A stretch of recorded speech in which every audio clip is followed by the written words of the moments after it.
사람에게 기대지 마십시오. 기대는 기대일 뿐 돌아오는 건 서운함 뿐입니다. 나를 챙겨줄 줄 알았던 자식, 웃으며 함께 하자던 친구 모두 삶에 치여 떠났습니다. 외롭지 않으려면 준비가 필요합니다. 마음이 무너지지 않으려면 방법이 있어야 합니다. 오늘은 노년의 마음 편히 사는 6가지 방법을 주제로 고요한 삶 속에서 나를 지키는 법을 알려드립니다. 지금부터 시작합니다. 노년의 마음 편히 사는 첫 번째 방법은 모든 관계에 예의를 갖되 정은 과하게 주지 않는 자세입니다. 할머니, 이번에도 찬거리 좀 남으시면 저희 쪽으로 좀. 2달에 한 번꼴로 연락조차 없던 옆집 며느리의 연락.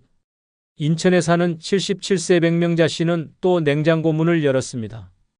열무김치, 동태조림, 손수 만든 나물 반찬들까지 한가득 담아 건넸습니다. 그 집 형편 어려운 건 알지. 내가 도와줄 수 있을 때 도와야지. 그렇게 수년 동안 김장도 나눠주고 쌀도 쪼개 나누며 지냈습니다. 하지만 어느 날 자신이 병원에 입원했다는 소식을 들은 그 며느리는 단 한 통의 전화도 하지 않았습니다. 퇴원 후 우연히 마주쳤을 때 건넨 말은 더 충격적이었습니다. 할머니, 몸 약하시면 애초에 무리하지 말지 그러셨어요. 그 순간 백 씨는 깨달았습니다. 내가 베푼 건 정이었지만 그들이 받은 건 단순한 무료 서비스였다는 사실을. 그 뒤 백 씨는 변했습니다. 인사엔 인사만, 부탁엔 선을 그었습니다. 김치 담글 때 나눠주지 않았고 동네 모임에도 거리를 뒀습니다. 놀랍게도 사람들은 오히려 더 조심스럽게 대했고 예전보다 존중하는 태도를 보였습니다. 백 씨는 그제야 진짜 깨달았습니다. 나는 남에게 잘해준 게 아니라 나를 지워가며 매달렸던 거였구나. 노년이 외로운 가장 큰 이유는 스스로 쏟아부은 정에 스스로 상처받기 때문입니다. 젊을 때처럼 관계를 맺다 보면 나도 모르게 정 때문에 참는다는 말로 감정을 억누르고 상처를 감당하게 됩니다. 하지만 진짜 무서운 건 내가 그렇게 쏟은 정이 상대에게 의무가 아닌 편리함으로만 여겨질 때입니다. 노년에는 관계가 적은 게 문제가 아닙니다. 과한 정으로 관계에 지치는 것이 문제입니다. 도와줘도 고마운 줄 모르는 사람, 한 번 거절하면 돌아서 버리는 사람, 부탁만 하고 인사조차 없는 사람. 이런 관계는 남보다 더 지칩니다. 예의는 지키되 마음은 덜 써야 합니다. 그게 노년을 보호하는 가장 강력한 방패입니다. 지나친 친절은 무시를 낳고 과한 관심은 부담으로 되돌아옵니다.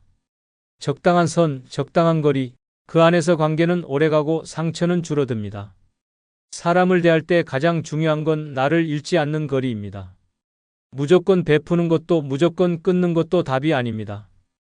내 감정이 상하지 않을 만큼만, 내 삶을 해치지 않을 만큼만 그 선을 지킬 줄 아는 지혜가 필요합니다. 누군가에게 서운했다면 그건 내가 너무 줬기 때문입니다. 받을 기대 없이 주는 건 사랑이지만 대가를 바라지 않으면서도 나를 해치지 않아야 진짜 지혜입니다. 모든 관계는 예의만으로 충분합니다. 정은 나를 믿는 사람에게만, 마음을 알아주는 사람에게만 조금씩 내줘도 늦지 않습니다. 이제는 관계에 지치지 말아야 할 시간입니다. 관계는 삶의 양념이지 주식이 아닙니다. 그 한 끼가 내 감정을 무너뜨리게 둬선 안 됩니다. 노년은 잘 맺는 것보다 잘 끊는 것, 잘 덜어내는 것이 훨씬 중요합니다. 그게 가능한 사람만이 정에 속지 않고 예의는 지키며 끝까지 고요하고 단단한 삶을 살아갈 수 있습니다. 두 번째 방법은 손해봤다 생각하면 괴롭지만 배웠다 생각하면 평화롭습니다. 노년의 마음 편히 사는 6번째 방법은 손해봤다 생각하면 끝, 배웠다 생각하면 평화입니다. 그때 그 사람한테 속지만 않았어도 내 노후는 달라졌을 겁니다. 부산 해운대에 사는 74세 남경자 씨는 아직도 밤에 눈만 감으면 그 얼굴이 떠오릅니다. 20년 지기 친구였던 이웃과 조그만 반찬 가게를 공동 운영하기로 했습니다. 자금 대부분은 남 씨가 됐고 가게 이름도 그 친구 이름으로 내줬습니다. 그 친구는 경영을 잘하니까 나는 믿었죠. 하지만 몇 달 뒤 친구는 돈을 들고 사라졌습니다. 정리도 없이 가게 문은 닫혔고 남은 건 남 씨의 통장에 찍힌 수백만 원의 마이너스였습니다. 친척들은 왜 그렇게까지 믿었냐고 비난했고 자식들도 그 나이에 뭘 하겠다고 덤볐냐며 핀잔을 줬습니다. 그날 이후 남 씨는 사람 만나는 걸 피했고 혼자 있는 시간이 많아졌습니다. 자책, 분노, 후회가 뒤섞여 하루하루가 고통이었습니다. 그러다 우연히 책에서 이런 문장을 보게 되었습니다. 당한 순간을 손해라고 생각하면 분노로 늙고 배움이라 생각하면 평화로 늙는다. 남 씨는 울었습니다. 그리고 처음으로 그 사건을 끝난 일이 아니라 배운 일이라 부르기 시작했습니다. 그날 이후 남 씨는 다시 사람을 만나기 시작했습니다. 이번엔 조심스럽고 경계도 있었지만 그는 말합니다. 다시 속을 수도 있어요. 하지만 이제는 예전처럼 무너지진 않을 겁니다. 배웠으니까요. 노년의 가장 위험한 독은 손해 감정에 빠지는 것입니다. 평생 희생했는데 자식은 외면하고, 돈을 줬는데 돌아오는 건 원망이고, 정을 줬는데 되돌아온 건 무관심일 때, 사람은 자신이 모든 걸 잃었다고 느낍니다. 그 순간부터 인생은 복구되지 않습니다. 왜냐하면 그 감정은 끝도 없이 자신을 괴롭히기 때문입니다. 내가 뭘 잘못했나? 왜 그때 그 말을 했을까? 왜 믿었을까? 그런 회화는 잠도 사람도 삶의 의미도 앗아갑니다. 하지만 시선을 바꾸면 그 상처는 더 이상 독이 아닙니다. 손해본 게 아니라 배운 것이라면 그 경험은 당신을 더 단단하게 만듭니다. 사람을 너무 믿지 말 것, 돈을 빌려줄 땐 받을 생각 말 것, 기대는 기대일 뿐이라는 것, 그걸 배웠다면 당신은 절대 실패한 게 아닙니다. 노년엔 이미 다시 시작하기 어렵습니다. 그래서 실수 하나, 상처 하나가 크게 남습니다.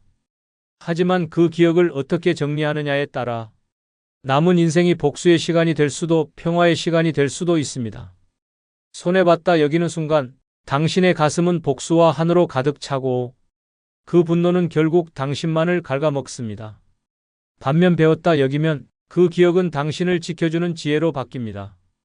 당한 것도 속은 것도 버림받은 것도 그 사람 인생의 문제입니다.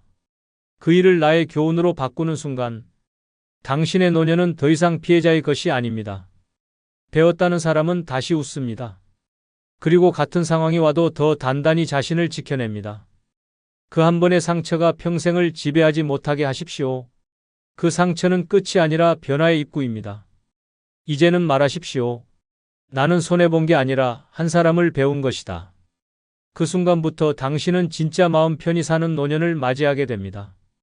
노년의 마음 편히 사는 세 번째 방법은 잘 늙는 게 잘 사는 것임을 인정하는 것입니다. 할머니, 주름 너무 많으세요.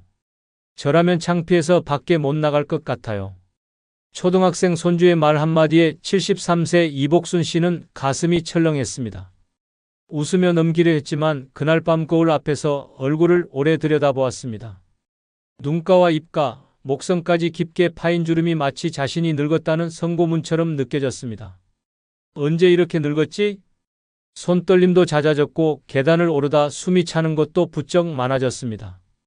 그런 자신이 싫어졌고 외출이 두려워졌습니다. 예전에는 늘 화장하고 단정한 옷을 입고 외출하던 그였지만 이제는 편의점 하나 다녀오는 것도 머뭇거리게 되었습니다. 그러던 어느 날 친구의 갑작스러운 죽음을 계기로 생각이 바뀌기 시작했습니다. 그 친구는 예뻤고 젊게 살았지만 결국 남은 건 병원 침대 위 얼굴뿐이었다. 이 씨는 거울을 다시 보며 중얼거렸습니다.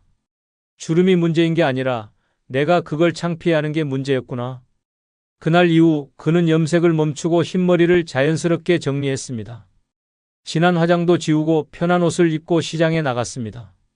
놀랍게도 사람들은 외모를 흉보지 않았고 오히려 할머니 분위기 참 좋다고 말했습니다. 이 씨는 그제야 깨달았습니다. 잘 늙는 것이야말로 가장 아름답고 멋진 인생이라는 진실을. 많은 이들이 늙음을 수치로 받아들이고 감춰야 할 흠으로 여깁니다.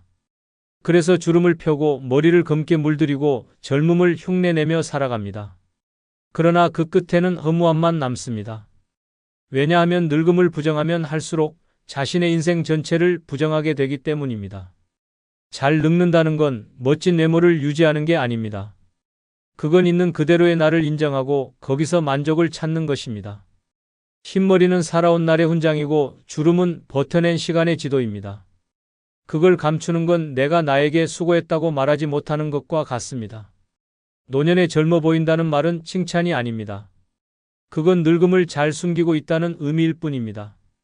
반대로 당신 참 편안해 보인다. 그 나이에 멋있어요 라는 말은 그 사람이 늙음을 당당히 품고 살아간다는 증거입니다. 늙음은 실패가 아닙니다. 오히려 살아남은 자의 증거이고 지금까지 무너지지 않고 버텨온 생존의 결과입니다. 잘 늙는 사람은 그 자체로 주변에 평온을 줍니다. 화려하지 않아도 빠르지 않아도 단단한 삶의 무게가 느껴지는 사람. 그게 바로 나이 든 사람의 품격입니다. 당신이 더 이상 젊지 않다는 이유로 불행한 것이 아닙니다. 문제는 그 늙음을 부끄러워하는 마음입니다. 마음 편히 살고 싶다면 먼저 거울 속 늙은 나를 향해 이렇게 말해보아야 합니다. 고생 많았다. 지금 모습도 참 괜찮다.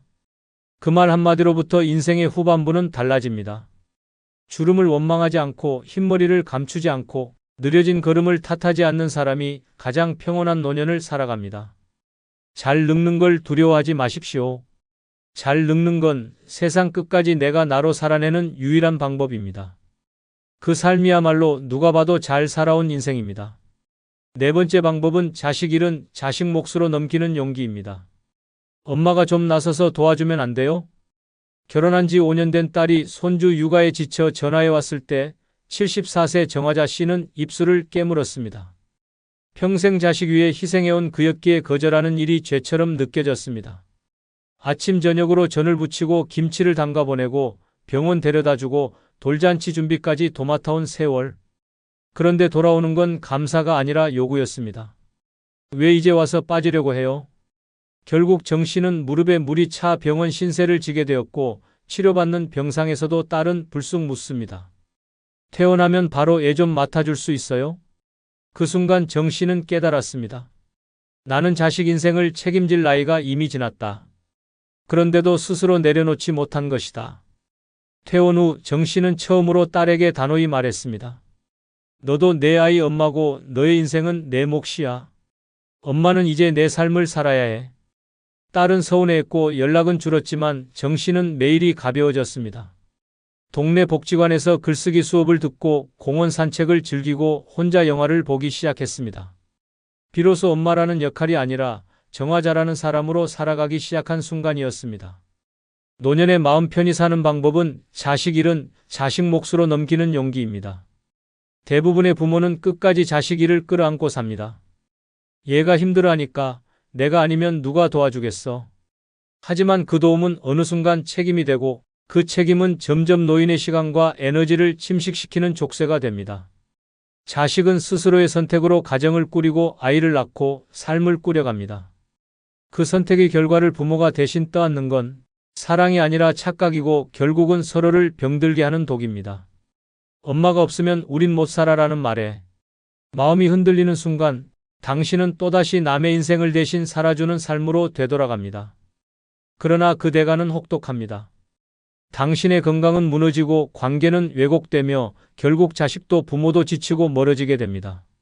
자식의 문제를 자식에게 맡기는 건 차가운 무관심이 아니라 따뜻한 독립의 시작입니다. 자식에게는 스스로 문제를 해결할 힘이 있습니다. 그 기회를 빼앗는 건 결국 자식의 인생을 가로막는 일입니다. 당신은 이미 충분히 해줬습니다. 이제는 자식의 몫을 내려놓고 당신의 몫을 살아야 할 시간입니다. 부모의 자리는 뒷좌석입니다. 운전대는 자식이 잡아야 하며 당신은 이제 창밖 풍경을 여유롭게 바라볼 시간입니다. 도와주고 싶을 때마다 자신에게 물어보십시오. 이건 진짜 사랑인가 아니면 죄책감인가? 사랑은 때론 거절하는 용기에서 시작됩니다. 자식이 넘어질까봐 겁이 나도 그건 그들의 몫입니다. 그들이 일어나게 하려면 당신은 옆에서 기다리는 사람이어야 합니다. 노년에 편안해지고 싶다면 먼저 자식 인생에서 한 발 물러나야 합니다. 그리고 당신 자신에게 다가가야 합니다. 그게 진짜 부모이고 그게 바로 진짜 나를 회복하는 길입니다. 노년에 마음 편히 사는 5번째 방법은 다툼보다 침묵이 낫다고 여기는 지혜입니다. 저 며느리가 저러는 건 다 시어머니 탓이에요. 경기도 광명에 사는 75세 유춘자 씨는 자신이 친정까지 퍼준 아들네에게 이 말을 듣고 피가 거꾸로 솟는 걸 느꼈습니다. 며느리는 명절마다 늦게 오거나 안 오고 손주 얼굴도 보여주지 않으며 평소에도 인사 한마디 없이 지나갔습니다. 자식 뒷바라지를 다 해준 것도 억울한데 이제는 싸늘한 대접까지 받아야 하는 현실에 참을 수 없는 분노가 치밀었습니다. 어느 날 아들과 며느리를 앉혀놓고 한마디 하려고 마음을 굳게 먹었습니다. 너희 정말 너무한다. 이게 사람이 할 짓이냐? 그 말이 입 밖으로 나오기 직전 남편의 유골함을 바라봤습니다. 생전에 성격이 불같던 남편은 갈등을 참지 못하고 자식들과 몇 년간 소식이 끊긴 채 세상을 떠났습니다. 유골함 앞에 앉아 홀로 속삭이던 유 씨는 그때의 공허함을 다시 떠올렸습니다. 그리고 결심했습니다. 말하지 않기로, 따지지 않기로. 그날 이후 유 씨는 더는 다그치지도 기대하지도 않았습니다. 아들네가 와도 웃으며 맞았고 며느리의 무뚝뚝한 말투에도 미소로 받아쳤습니다. 자존심은 상했지만 대신 마음이 무너지지 않았습니다. 그리고 놀라운 변화가 시작됐습니다. 몇 달 뒤 며느리는 처음으로 손수 만든 반찬을 들고 왔고 손주는 할머니 무릎을 베고 잠이 들었습니다. 유 씨는 속으로 중얼거렸습니다. 맞서지 않아도 마음은 전해진다. 노년의 마음 편히 사는 삶은 이기는 삶이 아닙니다. 덜 상처받는 삶, 덜 부딪히는 삶, 그게 진짜 평온한 노년입니다. 다툼은 순간의 통쾌함을 줄지 모르지만 그 뒤에는 후회와 관계의 균열이 따라옵니다. 특히 가족과의 갈등은 노년에게 치명적입니다. 고립감을 심화시키고 자존감을 무너뜨리며 결국 삶의 의욕까지 앗아갑니다. 많은 노인이 내가 맞는 말 했을 뿐이라고 말합니다. 하지만 그 맞는 말이 결국 사람을 잃게 만들었다면 그건 지혜가 아니라 고집입니다. 침묵은 비겁함이 아닙니다. 그건 삶을 지켜내는 무기입니다. 말을 삼키는 대신 평화를 선택하는 사람만이 노년의 고요함을 오래 유지할 수 있습니다. 자식 문제, 며느리와의 갈등, 친구와의 오해. 그 모든 말하고 싶은 순간마다 이 말을 해서 내가 나아지는가 아니면 더 고립되는가를 먼저 물어야 합니다. 삶의 끝자락에서 가장 지혜로운 사람은 말로 이기는 사람이 아니라 말을 아끼고 마음을 지키는 사람입니다. 노년의 마음이 무너지는 가장 흔한 이유는 말하지 말았어야 할 말을 한 뒤부터입니다. 한순간의 감정 폭발이 수십 년의 관계를 무너뜨리는 건 순식간입니다. 이제는 말보다 침묵이, 주장보다 이해가 필요한 시기입니다. 내가 옳다는 사실보다 지금의 평화가 더 중요하다는 걸 아는 사람만이 노년을 품격 있게 살아갈 수 있습니다. 노년에 외롭지 않고 상처받지 않기 위해 필요한 건 많은 사람도 돈도 아닙니다. 바로 그 한마디를 참을 줄 아는 지혜입니다. 그 침묵이 당신의 노년을 지켜줄 가장 강력한 방패입니다. 6번째 방법은 매사에 정답을 찾지 않아도 되는 생각입니다. 왜 그렇게 사냐? 동네 모임에서 나온 한마디에 72세 김연자 씨는 그날 밤 이불을 뒤집어 쓰고 펑펑 울었습니다. 남편과 사별하고 혼자 조용히 지내는 그녀를 두고 누군가는 취미라도 가져야지, 노인대학도 다니고 그래야지, 손주라도 돌봐야 의미 있는 인생이지라며 끝없는 조언을 쏟아냈습니다. 김 씨는 아무 말도 하지 못했습니다. 그저 혼자 책 읽고 뜨개질하고 가끔 음악 듣는 게 좋았을 뿐입니다. 하지만 그날 이후 그녀는 자신이 잘못 살아가는 건 아닐까 고민에 빠졌습니다. 내가 틀렸나? 너무 조용히 사는 게 문제인가? 며칠을 앓다 결국 주민센터에 프로그램을 신청했지만 적응하지 못하고 중도 포기했습니다. 그리고 어느 날 같은 아파트 이웃이 말했습니다. 난 언니처럼 살고 싶어. 평화로워 보여서. 그 말에 김 씨는 처음으로 울지 않았습니다. 비로소 깨달았습니다. 지금 이 삶도 틀린 게 아니라 그냥 내 삶이었단 걸. 노년의 마음을 무너뜨리는 건 외로움보다 나는 왜 이러지? 라는 자기 부정의 질문입니다. 사람들은 정답을 강요합니다. 이 나이에 이래야 한다. 이 시기엔 저렇게 살아야 한다. 하지만 삶의 정답은 없습니다. 특히 노년에는 더욱 그렇습니다.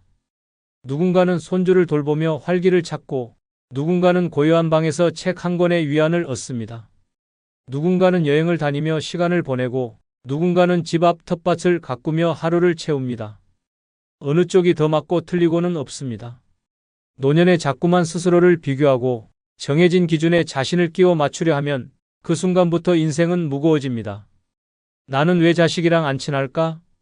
왜 나는 재산도 없고 손주도 안 찾아올까? 왜 남들처럼 바쁘게 안 사는 걸까?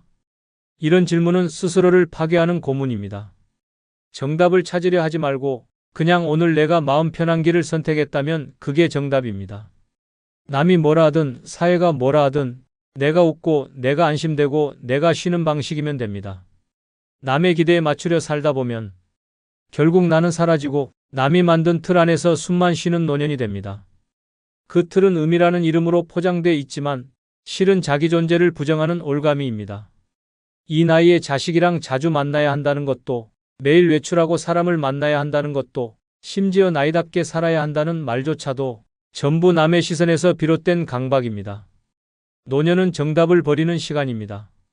그때서야 진짜 내 인생이 시작됩니다. 스스로를 몰아붙이지 않고 오늘을 그냥 이래도 괜찮다고 인정할 수 있는 순간 마음이 편안해지고 삶이 따뜻해집니다. 정답이 없다는 걸 받아들이는 건 게으름도 포기도 아닙니다. 그건 비로소 나답게 살아가는 선택의 시작입니다. 남들과 달라도, 예상과 달라도, 과거의 나와 달라도 지금의 내가 편하면 그게 정답입니다. 그 생각 하나로 노년의 무거운 짐이 사라집니다. 그리고 그 순간부터 진짜 나를 만날 수 있게 됩니다. 다 부질없습니다. 평생 일구었던 자리, 가족 위에 참고 견뎠던 인내, 사회 앞에서 내세우던 체면, 결국 늙고 나면 아무 쓸모도 없습니다. 자식은 각자 삶에 치이고 친구는 하나둘 떠나고 손에 남는 건 약봉지와 진료 예약 문자뿐입니다. 아무도 찾지 않는 집, 대답 없는 메시지. 그제야 깨닫습니다. 노년은 결국 나 자신을 지키는 시간이었습니다. 외로움도 고독도 준비한 사람만이 견딜 수 있습니다. 오늘은 다 소용없다. 노년에 5가지 갖추고 혼자 살면 최고다를 주제로 이야기하겠습니다. 좋아요 누르시면 지금 시작하겠습니다. 첫 번째로 지켜야 할 것은 경제적 독립을 절대 놓지 않는 것입니다. 노년의 모든 비극은 돈에서 시작됩니다. 자식에게 맡긴 통장, 사위에게 넘긴 집, 믿었던 사람에게 쥐어준 인감도장 하나가 인생을 송두리째 무너뜨립니다. 사랑해서 준 것도 믿어서 맡긴 것도 결국엔 다 돌아오지 않는 상처가 됩니다. 자식은 돈이 있을 땐 고개를 숙이고 돈이 떨어지면 전화를 끊습니다. 사람들은 말합니다. 돈이 다가 아니야. 틀렸습니다. 노년엔 돈이 전부입니다. 병원에 갈 돈, 밥을 사 먹을 돈, 내 이름으로 된 집 한 채. 이것만 있으면 누구에게도 눈치 보지 않고 살 수 있습니다. 문제는 많은 이들이 내 새끼니까, 내가 늙으면 돌봐줄 거니까 하는 착각에 빠진다는 점입니다. 착각이 끝나고 남는 건 돌아서 버린 가족과 바닥난 잔고뿐입니다. 사랑은 배신할 수 있지만 통장은 배신하지 않습니다. 내 손에 있는 돈만이 나를 배신하지 않습니다. 명심해야 합니다. 돈을 잃는 순간 당신의 존재감도 함께 사라집니다. 모진 말 같지만 현실입니다. 늙은 부모에게 자식이 주는 관심은 결국 부모가 가진 것의 유효기간입니다. 돈이 끊기면 효심도 끊깁니다.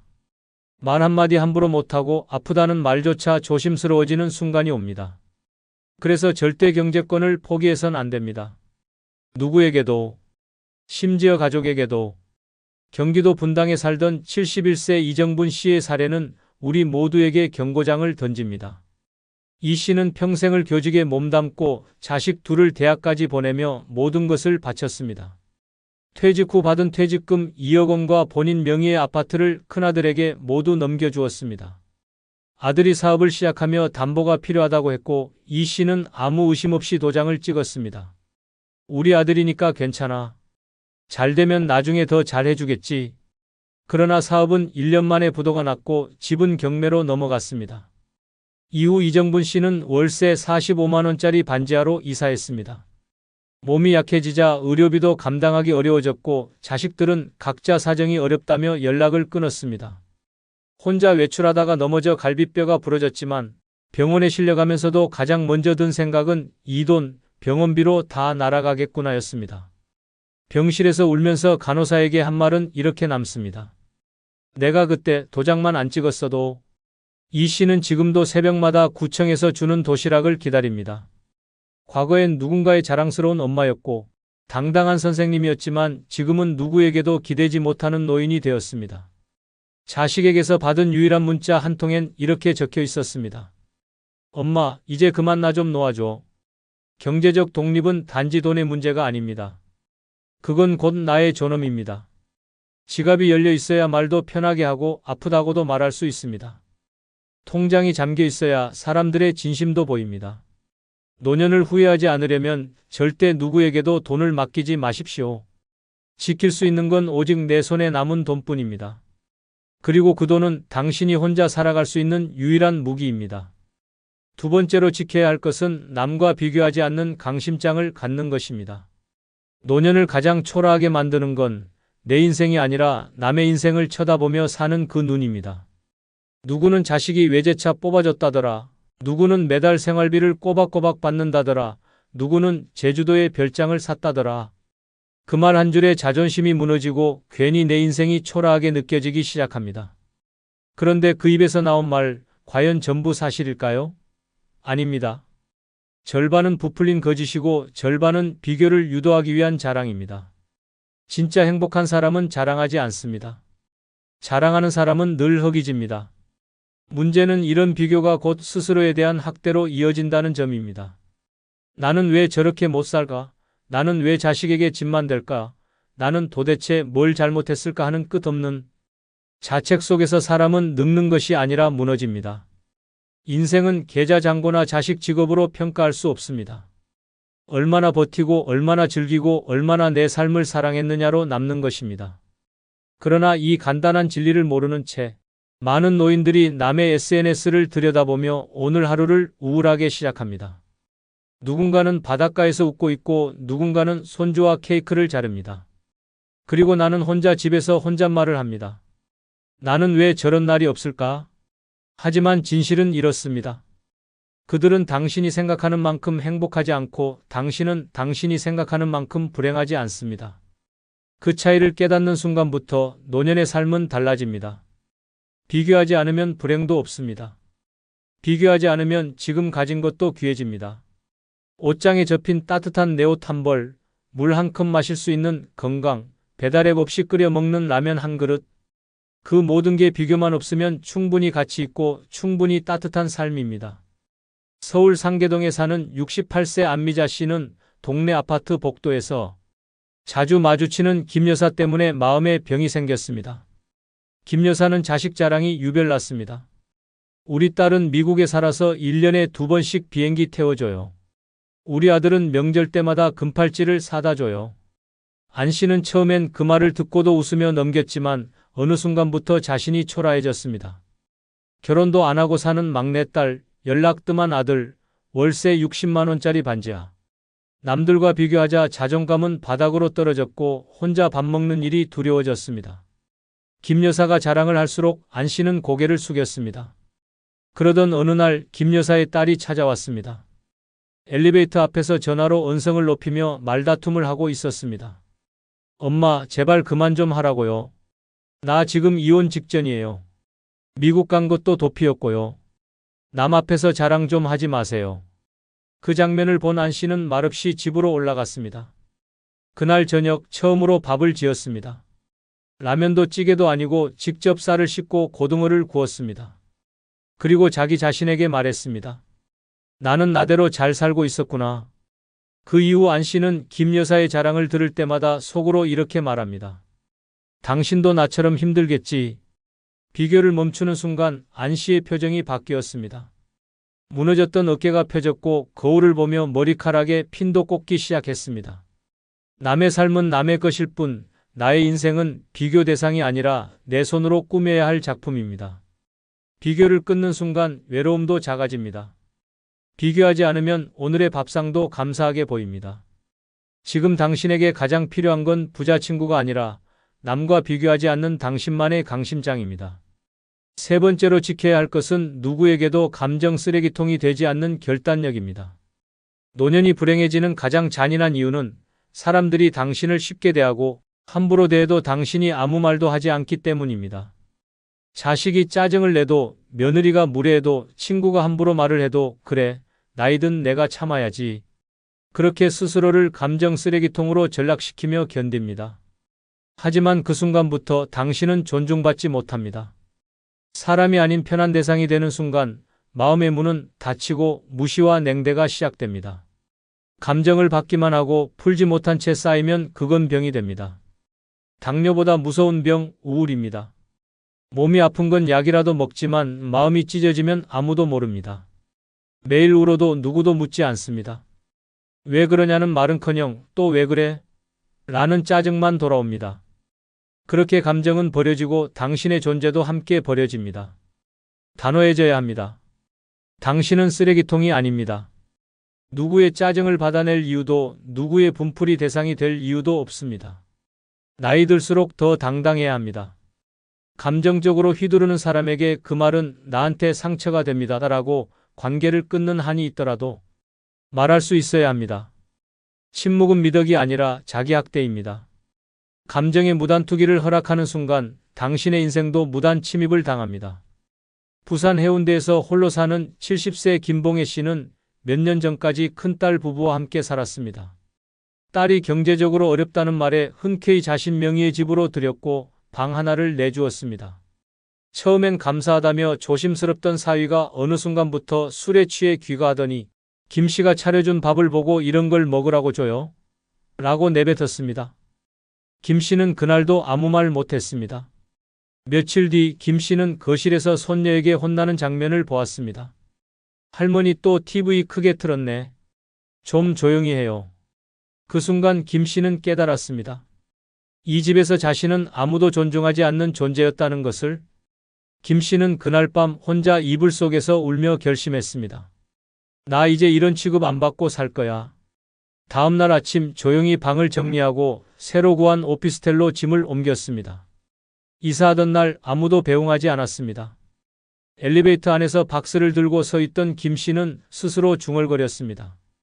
그래도 이제는 내 감정이 나를 해치지 않게 할 거야. 새로운 집에 도착한 첫날 조용한 공간에 앉아 따뜻한 차를 끓이며 김 씨는 이렇게 말했습니다. 이제는 나도 나를 존중하면서 살 겁니다. 그 후로 김 씨는 전화가 와도 자신의 기분을 해치는 말에는 명확히 말합니다. 그 말은 듣고 싶지 않네요. 점점 전화는 줄었지만 이상하게도 삶은 더 평화로워졌습니다. 김 씨는 이렇게 말합니다. 사람은 많을수록 좋은 게 아니라 내 감정을 해치지 않는 사람이 곁에 있는 게 좋은 겁니다. 감정을 무조건 받아주는 삶은 지옥입니다. 관계는 배려로 유지되지만 감정의 일방적 쓰레기 투척은 폭력입니다. 늙어서도 사람이 사람답게 살기 위해선 절대 누구의 감정 하수구가 되어선 안 됩니다. 조용히 단호하게 그만하자고 말하는 용기 하나면 그 어떤 악성 스트레스도 당신을 무너뜨릴 수 없습니다. 노년의 품격은 거절에서 시작됩니다. 당신의 감정은 보호받을 자격이 있습니다. 네 번째로 지켜야 할 것은 무조건적인 가족 책임감에서 벗어나는 결단입니다. 노년을 질식시키는 족쇄는 돈도 병도 아닙니다. 바로 그래도 가족이잖아라는 무서운 책임감입니다. 늙고 병들어도 가진 거 없어도 마지막까지 자식을 책임지려는 마음. 그 미련이 노년의 평온을 무너뜨립니다. 자식이 실패해도 며느리가 도망가도 손주가 무례해도 내 자식인데 어떻게라며 스스로를 희생합니다. 그러나 기억해야 합니다. 당신의 헌신은 당연한 게 아니며 가족이라는 이름은 절대 무조건적인 희생의 이유가 되어선 안 됩니다. 자식은 성인이 되면 각자의 인생을 책임져야 합니다. 그런데 많은 부모는 자식을 끝까지 끌어안으려 합니다. 생활비를 대주고 보증을 서고 감정의 쓰레기까지 받아냅니다. 그렇게 한 번 더 도와주다 보면 당신의 노후는 사라지고 남는 건 외면당한 상처뿐입니다. 그리고 가장 잔인한 순간은 바로 그렇게 다 내줬는데도 고마움이 아닌 원망을 듣는 그날입니다. 왜 이렇게밖에 못 살게 만들었느냐는 그 한마디가 당신의 인생을 모조리 부정합니다. 가족은 책임이 아니라 선택입니다. 평생 쥐고 있었던 가족이니까라는 착한 미련을 내려놓을 때 비로소 당신 삶은 시작됩니다.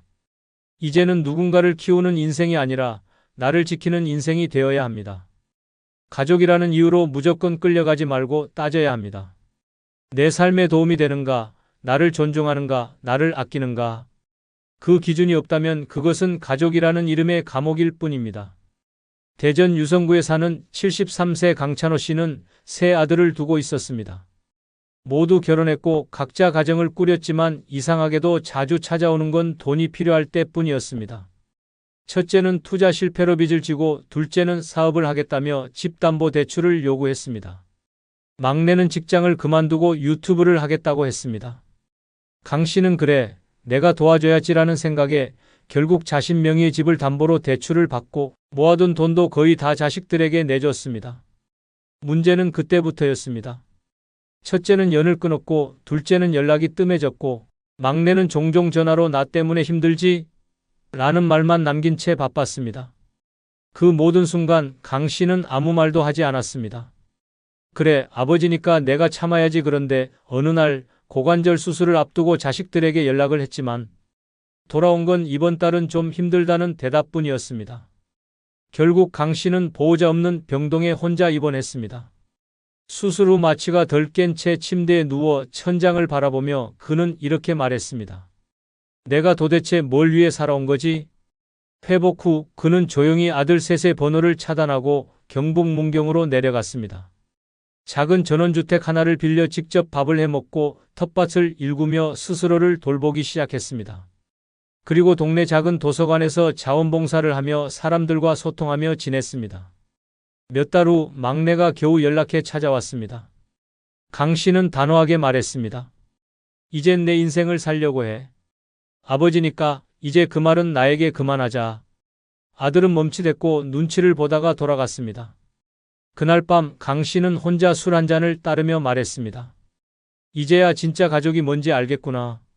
날 아끼는 사람이 진짜 가족이지. 자식은 중요합니다. 가족은 소중합니다. 하지만 그 소중함이 당신 삶을 삼킨다면 이제는 끊어내야 합니다. 노년을 위해 진짜 필요한 건 누군가를 책임지는 인생이 아니라 나를 지키는 결단력입니다. 그래도 가족이잖아라는 말에 무너지지 마십시오. 당신은 이제 당신 자신을 가장 먼저 생각해도 되는 사람입니다. 그것이 혼자 살아도 외롭지 않은 삶의 시작입니다. 5번째로 지켜야 할 것은 혼자 있는 시간을 즐길 수 있는 정신력입니다. 노년의 진짜 적은 병이 아닙니다. 외로움도 아닙니다. 혼자 있지 못하는 마음입니다. 조용한 집 안에 있으면 허전해서 TV를 틀고 창밖을 멍하니 보다 문득 전화기를 바라보다가 한숨을 쉽니다. 누구라도 좋으니 누가 좀 불러줬으면, 찾아와줬으면, 그렇게 타인의 그림자를 기다리며 하루를 버팁니다. 그런데 그 그림자는 오지 않습니다. 자식은 바쁘고 친구는 멀어졌으며 사회는 이미 당신을 조용히 뒤로 밀어냈습니다. 그제야 깨닫습니다. 혼자 있는 시간이 고통이 아닌 사람만이 노년을 우아하게 살 수 있다는 사실을. 불행은 늘 그 틈에서 들어옵니다. 외로움이란 틈. 그 틈을 견디지 못하면 이상한 사람들과 엮이고 엉뚱한 곳에 돈을 쓰며 낯선 이에게 기대게 됩니다. 그래도 사람 하나 곁에 있으면 좋잖아. 그렇게 만나게 된 사람에게 전 재산을 빼앗기고 정서적 학대를 당하며 끝내 후회만 남깁니다. 혼자 있는 법을 배우지 않으면 누구에게든 휘둘립니다. 외로움에 중독된 사람은 누구라도 붙잡으려 들고 그 끝은 항상 똑같습니다. 배신, 갈등, 파탄. 결국 자신을 더 망가뜨리는 건 혼자가 아니라 혼자일 수 없는 불안입니다. 혼자 밥을 먹고 혼자 산책을 하고 혼자 영화를 볼 수 있어야 진짜 강한 사람입니다. 조용한 집에서 혼잣말을 하고 거울을 보며 스스로를 다독일 수 있어야 노년은 단단해집니다. 남과 함께 해야만 즐겁고 누군가 있어야만 외롭지 않다는 생각을 버리는 순간 삶은 달라집니다. 누군가를 원해서가 아니라 나를 더 아끼기 위해 혼자 있는 것. 이것이 노년을 살아가는 가장 강력한 무기입니다. 인천 부평구에 사는 69세 나경자 씨는 남편과 사별한 뒤 갑작스레 혼자가 되었습니다. 평생 남편의 출퇴근을 챙기고 자식들을 뒷바라지하며 바쁘게 살았기에 혼자 남은 삶이 견딜 수 없을 만큼 허전했습니다. 새벽마다 깨어나 멍하니 천장을 바라보고 식탁 앞에 앉아 숟가락을 들고 눈물만 흘렸습니다. 그렇게 몇 달을 보내던 어느 날 친구의 소개로 한 남성을 만났습니다. 나이 차이가 좀 있었지만 다정했고 말이 잘 통했습니다. 혼자 사는 집에 그가 자주 들락거렸고 두 사람은 어느새 자연스럽게 동거를 시작했습니다. 하지만 그건 지옥의 시작이었습니다. 처음엔 소소한 부탁이더니 나중엔 생활비를 요구했고 귀금속이 하나둘 사라지기 시작했습니다. 심지어 그 남성은 나 씨의 자식들까지 무시하며 내가 이 집 주인 아니냐고 말했습니다. 참다 못한 나 씨가 관계를 끊자 그는 혼자 살면서 뭘 그렇게 잘났다고 그러냐고 소리쳤습니다. 경찰서까지 가는 진통 끝에 결국 남자는 떠났지만 나 씨의 마음은 텅 비어버렸습니다. 그 이후 나 씨는 결심했습니다. 이제는 나 혼자 살아도 행복하게 살 거야. 매일 아침 스스로에게 편지를 씁니다. 오늘 있었던 일, 본 영화, 먹은 음식, 작은 것도 기억하고 정리하며 자신과 대화하는 법을 배웠습니다. 주말에는 도서관에 가서 책을 읽고 커피 한 잔으로 2시간을 보냅니다. 처음엔 어색했지만 지금은 말합니다. 혼자 있는 이 시간이 제일 편해요. 나 씨는 이제 누구의 전화도 기다리지 않습니다.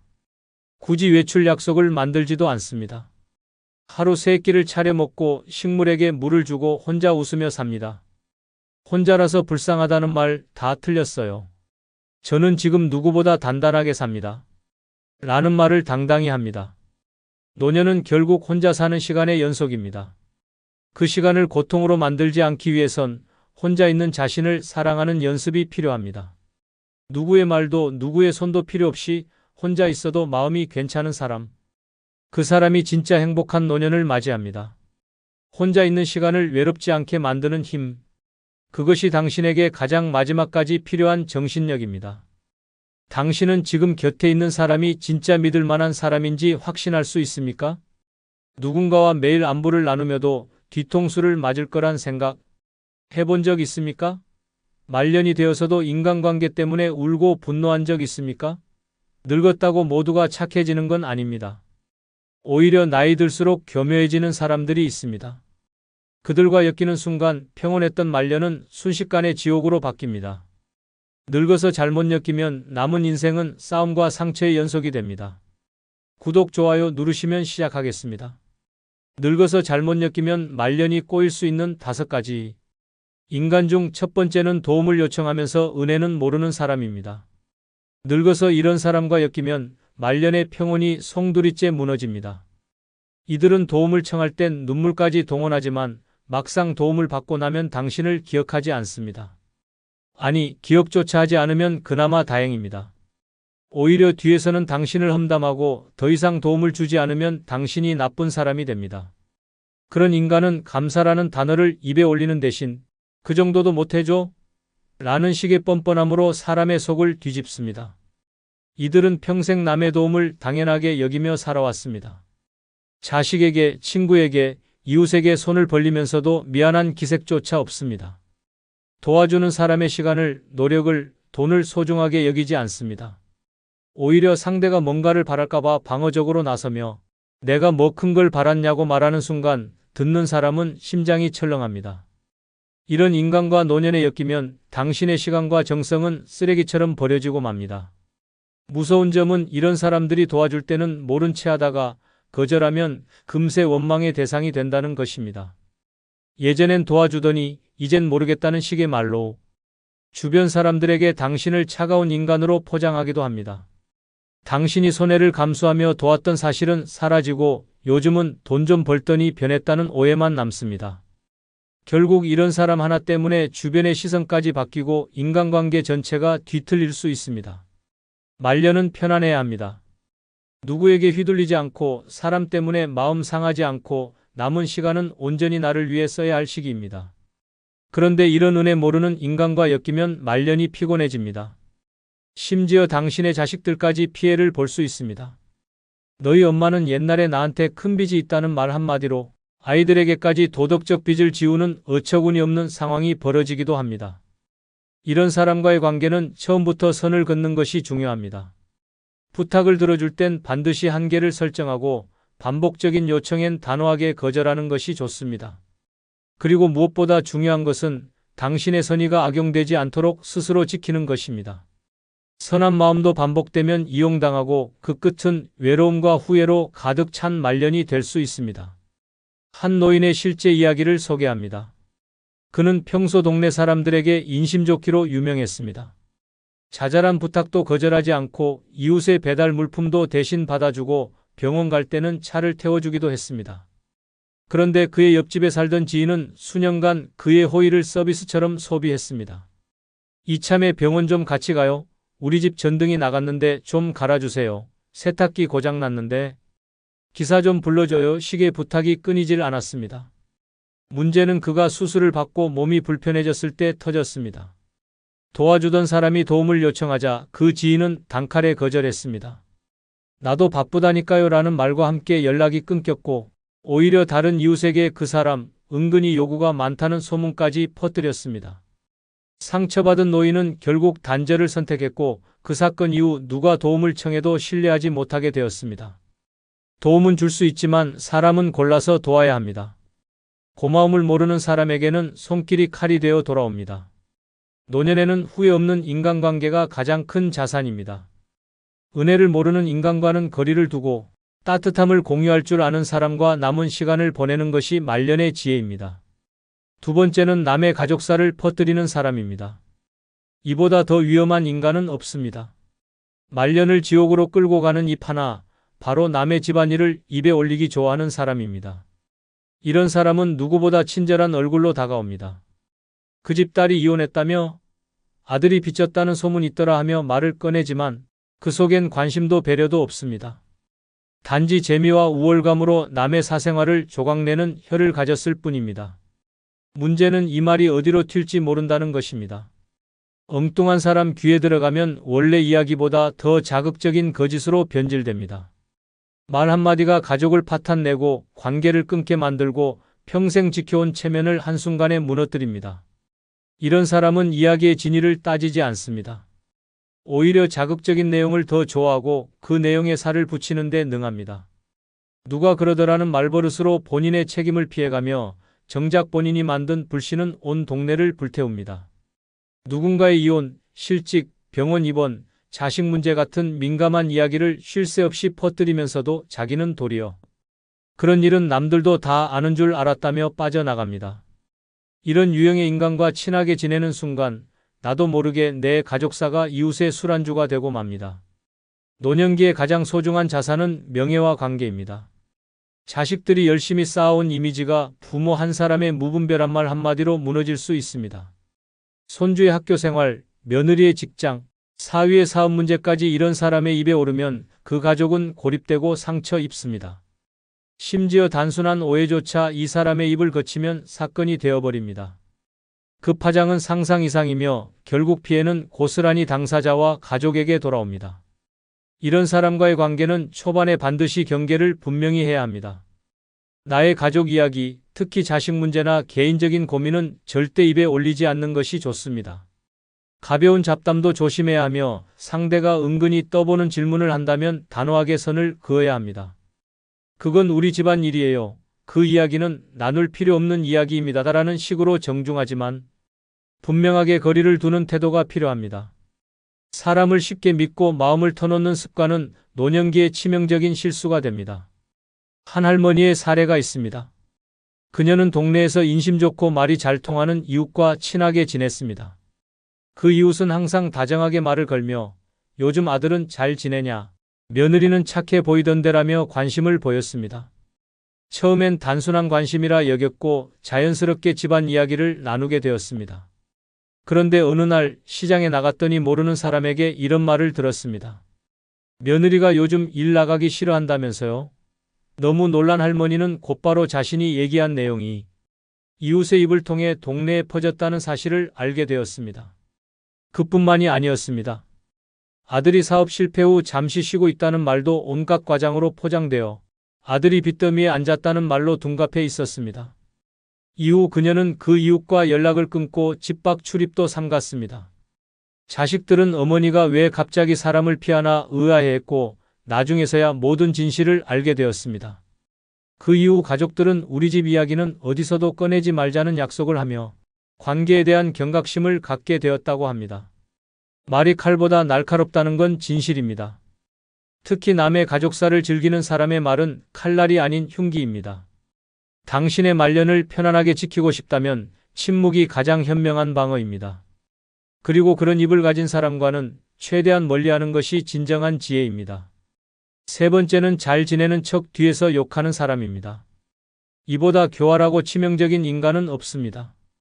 겉으론 웃고 인사하며 언니 오랜만이에요라고 다정하게 말하면서 돌아서면 당신의 인격을 갈기갈기 찢는 말을 퍼붓는 사람입니다. 이런 사람과 늙어서 엮이면 당신의 명예는 비웃음거리가 되고 평생 쌓아온 인간관계는 순식간에 와해됩니다. 이런 이중적인 사람의 가장 무서운 점은 절대 자기 얼굴에 티를 내지 않는다는 것입니다. 모든 가면은 진심처럼 보이고 모든 칭찬은 뒷담화의 사전포석입니다. 이들은 사람 사이에 틈을 벌리는데 귀재입니다. 당신이 한 사소한 말, 행동, 심지어 옷차림까지도 과장되고 왜곡된 버전으로 재탄생됩니다. 나는 괜찮은데 다른 사람들이 좀 그렇다더라는 말로 책임은 회피하고 당신만 따가운 시선을 받게 만듭니다. 이런 사람은 절대 혼자 욕하지 않습니다. 반드시 주변 사람들과 당신을 함께 논의 대상으로 삼아 은근히 소문을 만들고 분위기를 형성합니다. 결국 당신은 알지도 못한 사이에 이상한 사람이 되어 있습니다. 문제는 이들이 절대 증거를 남기지 않는다는 점입니다. 대놓고 욕하지 않고 언제나 누가 그러더라, 그냥 걱정돼서라는 말로 모든 상황을 회색지대로 남깁니다. 당신이 문제를 제기하면 오히려 내가 언제 그랬냐며 순진한 얼굴로 발뺌합니다. 이때 당신은 피해자가 아닌 민감한 사람, 괜히 예민한 사람으로 몰리게 됩니다. 결국 아무리 진실을 말해도 사람들은 괜히 싸움을 키운 사람으로 당신을 기억하게 됩니다. 늙어서 이런 이중적인 인간과 엮이면 그 파괴력은 상상을 초월합니다. 노년에 가장 필요한 것은 신뢰입니다. 믿고 말할 수 있는 사람이 곁에 있다는 것만으로도 삶은 훨씬 평온해집니다. 하지만 이런 사람과 엮이면 누구도 믿을 수 없게 됩니다. 말을 아끼게 되고 모임에 나가기 싫어지고 결국 사람들 사이에서 점점 멀어집니다. 오해는 쌓이고 당신을 향한 시선은 점점 차가워집니다. 말년을 인간관계의 지옥에서 보내게 되는 것입니다. 아무도 내 말을 믿어주지 않고 아무도 내 편이 되어주지 않는 그 외로움은 실로 참혹합니다. 이런 사람을 구별하는 방법은 간단합니다. 자꾸 남 이야기를 하는 사람, 특히 친한 척하면서 타인의 단점을 은근슬쩍 흘리는 사람은 반드시 조심해야 합니다. 그 사람도 좋은데 좀 이상하지 않아? 같은 말로 공감을 유도하려는 사람은 반드시 거리두기를 해야 합니다. 당신과 함께 있는 시간에 남 이야기를 한다면 분명 다른 사람과 있을 땐 당신 이야기를 할 가능성이 큽니다. 친절과 다정함은 진심이 아닐 수도 있다는 경계심을 항상 가져야 말년을 지킬 수 있습니다. 한 할머니의 이야기를 소개합니다. 그녀는 동네 복지관에서 함께 활동하는 지인과 친하게 지냈습니다. 그 지인은 항상 다정하게 말을 건네고 간식도 나눠주며 언니가 제일 멋져요라는 말로 그녀의 기분을 북돋웠습니다. 그러나 어느 날 우연히 다른 회원에게서 이상한 이야기를 들었습니다. 요즘 할머니가 너무 나대는 것 같다고 누구는 그러더라는 말이었습니다. 처음엔 믿지 않았지만 비슷한 뉘앙스의 말을 3번이나 다른 사람에게서 들으면서 퍼즐이 맞춰졌습니다. 바로 자신이 가장 믿고 의지했던 그 지인이 뒤에서 그런 말을 하고 있었던 것입니다. 결국 할머니는 그 지인과 거리를 두게 되었고 그 일로 인해 복지관 모임도 한동안 나가지 않게 되었습니다. 웃으면서 다가오는 사람을 믿었다가 뒤통수를 맞고 마음에 큰 상처를 입은 것입니다. 나중에야 그 지인의 뒷말 버릇이 다른 사람들에게도 알려졌고 오히려 주변 사람들이 할머니에게 사과하며 관계를 회복하게 되었습니다. 하지만 그 배신감은 오래도록 잊히지 않았다고 합니다. 말년에 당신을 웃게 할 사람인지 울게 할 사람인지는 겉모습이 아니라 입을 보면 알 수 있습니다. 잘 지내는 척하면서 뒤에서 욕하는 사람은 사람을 외롭게 만드는 독입니다. 그런 사람에게 마음을 주는 순간 당신의 말년은 고요한 평화가 아닌 감정의 전쟁터가 됩니다. 지금이라도 그 관계를 정리하는 것이 당신 스스로를 지키는 첫걸음입니다. 4번째는 절대 먼저 연락하지 않는 사람입니다. 이런 사람과 말년에 엮이면 외로움이 일상이 되고 자존감은 바닥을 칩니다.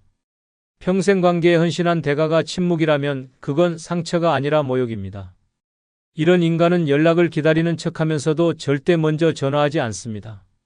늘 당신이 먼저 안부를 묻고 당신이 먼저 약속을 잡고 당신이 먼저 손을 내밀어야만 관계가 이어집니다. 하지만 그들은 고맙다는 말 한마디조차 없습니다. 오히려 요즘은 왜 연락이 없어요? 라며 뻔뻔하게 되묻는 경우도 있습니다.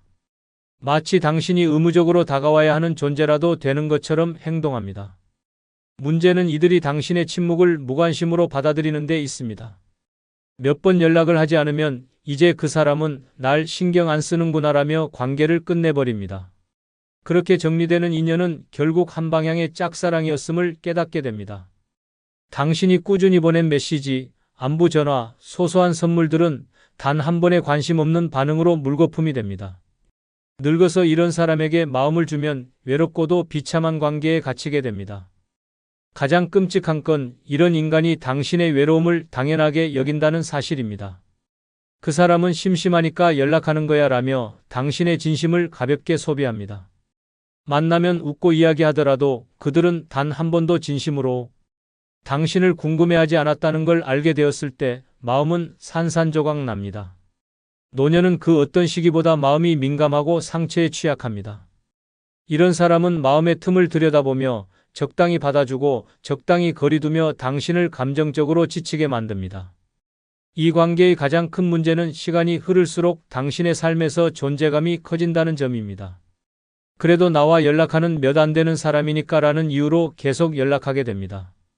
결국 당신은 끊임없이 상대의 반응에 의지하며 하루를 보내게 되고 상대는 당신을 언제든지 끊을 수 있는 가벼운 존재로 인식합니다. 이런 관계는 말년의 고독을 더 깊게 만들고 마음의 생채기를 남깁니다. 이럴 때 필요한 건 먼저 연락하지 않는 사람과는 일정한 거리를 유지하는 결단입니다. 내가 연락을 끊으면 이 관계는 끝난다는 생각이 든다면 그건 진정한 인연이 아닙니다. 연락은 의무가 아닌 마음입니다. 진심은 말하지 않아도 손이 먼저 움직이고 보고 싶다는 감정은 스스로 전화기를 들게 만듭니다. 늙어서도 그런 사람 한 명만 있으면 말년은 덜 외롭습니다. 반대로 먼저 연락 한 번 없는 사람 100명은 당신의 마음을 텅 비게 만들 뿐입니다. 어느 노인의 사례가 있습니다. 그는 10년 가까이 알고 지낸 친구가 있었습니다. 늘 먼저 전화를 걸어 안부를 묻고 명절이면 작은 선물도 챙겼습니다. 모임 일정도 그가 주도했고 카톡 단체방에 글을 올리는 것도 항상 그였습니다. 하지만 어느 날 그는 실험을 해보기로 했습니다. 단 한 번도 먼저 연락하지 않고 기다리기만 해보기로 한 것입니다. 첫날, 이틀, 일주일이 지났고 한 달이 넘도록 아무 연락도 오지 않았습니다. 그가 항상 챙겨주던 그 친구는 그 한 달 내내 단 한 번도 안부를 묻지 않았습니다. 그제야 노인은 깨달았습니다. 지금까지 유지된 관계는 사실상 혼자만의 노력이었음을. 서운함과 허무함에 그는 단체방을 조용히 나갔고 그 후로도 아무런 말이 없었습니다. 그 일 이후 노인은 관계의 우선순위를 바꾸었습니다. 자주 보지 않아도 먼저 연락이 없어도 진심이 느껴지는 사람과 시간을 보내기로 했습니다. 말없이 있어도 나를 걱정해주는 사람, 그런 사람 하나면 말년에 외롭지 않다는 것이 그의 깨달음이었습니다.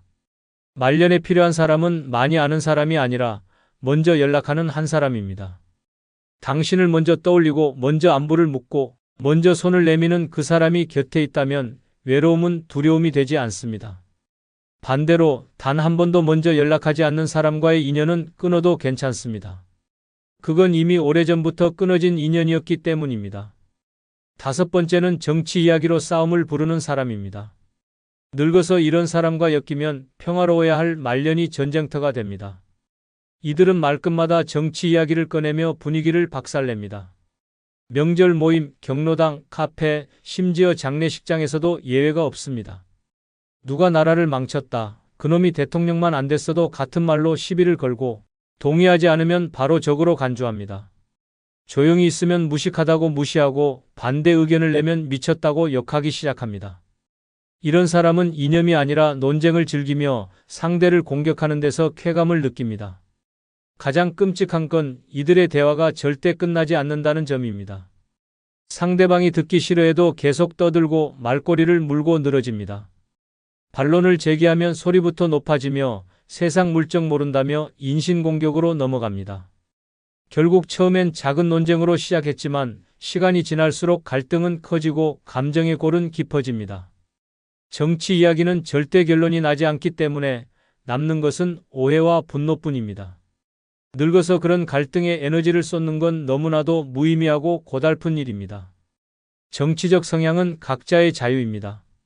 하지만 그것을 강요하거나 모임의 분위기를 갈라놓는 도구로 사용하는 사람은 공동체의 파괴자입니다. 특히 노년기엔 고정된 사고방식이 뿌리 깊어져 있어 한번 다툼이 생기면 화해가 쉽지 않습니다. 수십 년 지기 친구도 정치 성향 하나로 등을 돌리게 되고 가족끼리도 식사 자리를 피하게 됩니다. 이런 식의 단절은 말년을 외롭게 만들고 그동안 쌓아온 관계의 의미를 허무하게 만듭니다. 정보 제공의 관점에서도 정치 이야기는 위험한 함정을 품고 있습니다.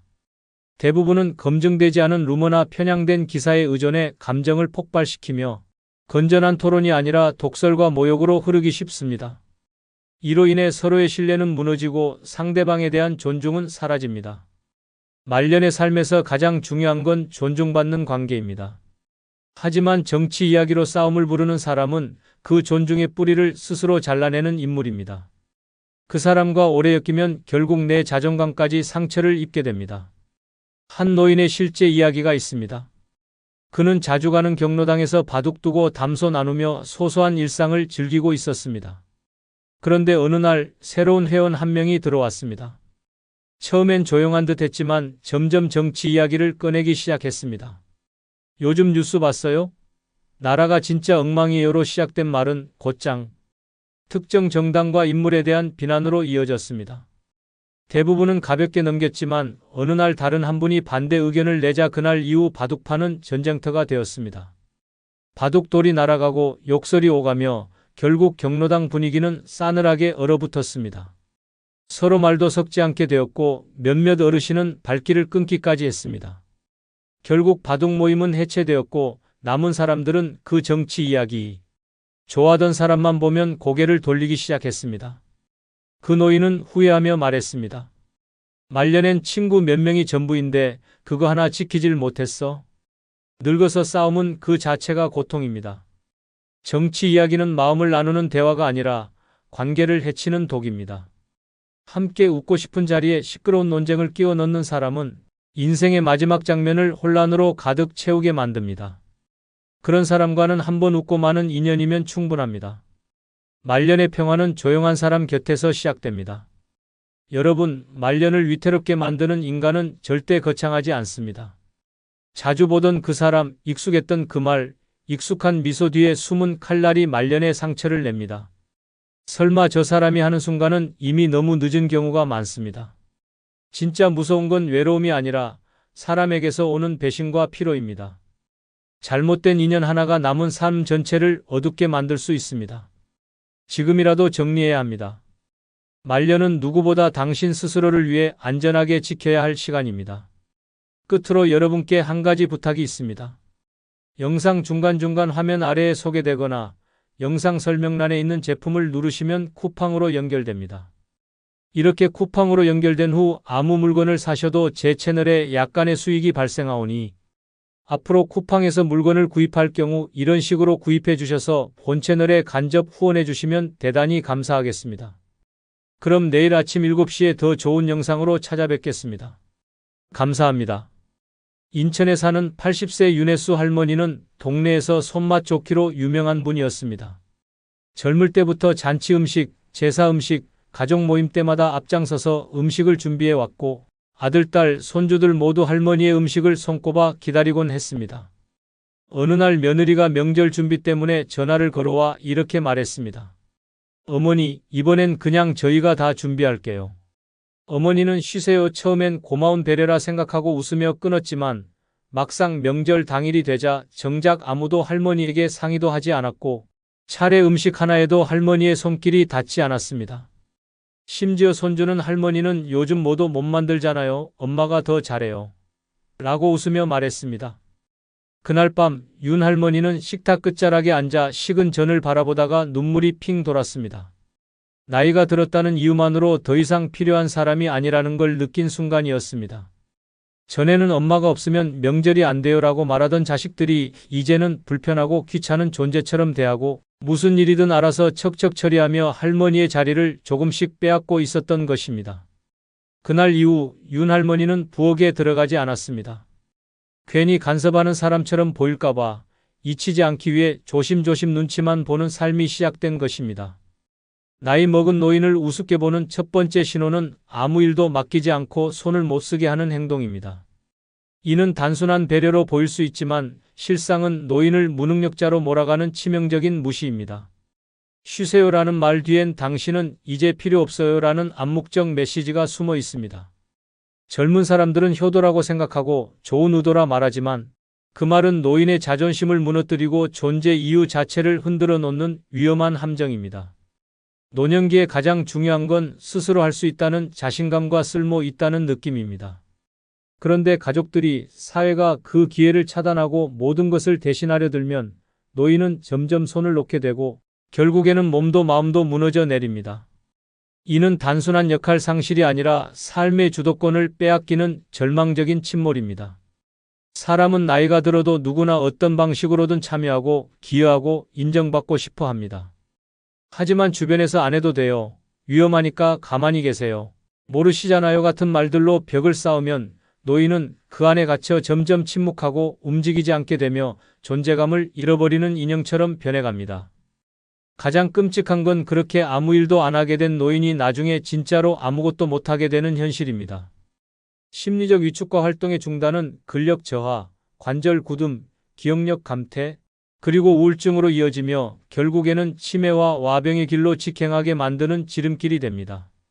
아무것도 맡기지 않는 행위는 단순한 무관심이 아니라 노인의 남은 삶을 앗아가는 무서운 제거 행위입니다. 노인을 진정으로 존중한다는 것은 그들의 몫을 지켜주는 것입니다.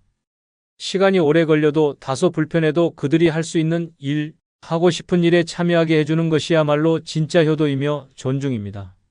명절 음식 하나, 쓰레기 분리수거 하나라도 어머니, 이건 어떻게 하는 게 더 맛있어요? 라고 물어보는 한마디가 노인의 마음에 살아있음을 불러일으킵니다. 90세까지 인간답게 살기 위해 필요한 건 의자에 앉아 쉬는 삶이 아닙니다. 나이 들어도 함께 움직이고 결정하고 참여하는 삶입니다. 노인을 우습게 보는 사람들은 일을 시키지 않으며 반대로 존중하는 사람들은 함께 일할 기회를 만들어줍니다. 세상이 달라져도 연륜과 경험은 무시할 수 없는 인생의 보물입니다. 그 보물을 먼지 쌓이게 두는 것은 결국 우리 모두의 손해입니다. 대전에서 78세의 박철우 어르신은 오랜만에 가족들과 외식을 하게 되어 마음이 들떴습니다. 젊은 시절엔 자식들 손잡고 소풍도 자주 다녔고 직접 고른 맛집에서 삼겹살을 구우며 웃음꽃을 피웠던 기억이 가득했습니다. 하지만 이번 외식은 완전히 달랐습니다.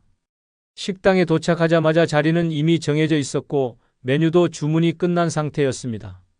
손주들이 좋아하는 퓨전 요리였고 박 어르신은 메뉴판을 보며 이게 뭐냐?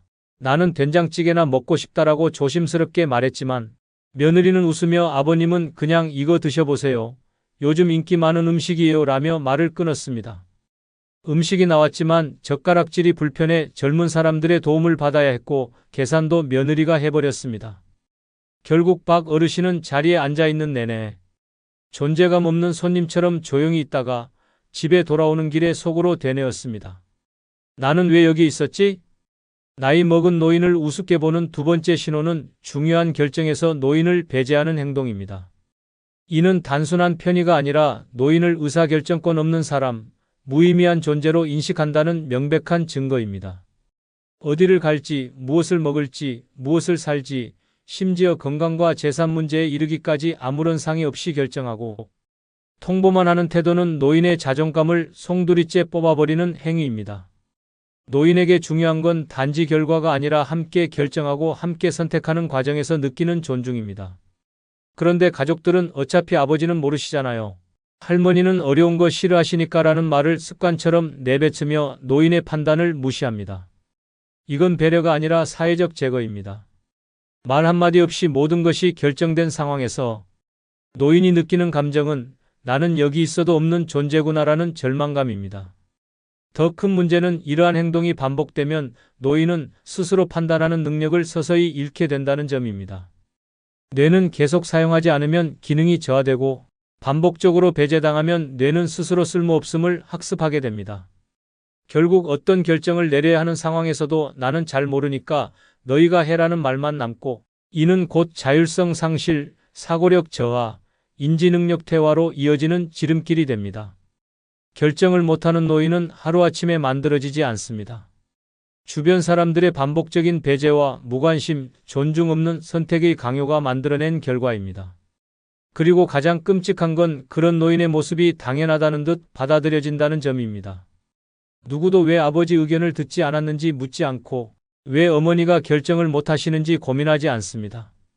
그냥 나이 드셔서 그래라며 무책임하게 넘겨버립니다.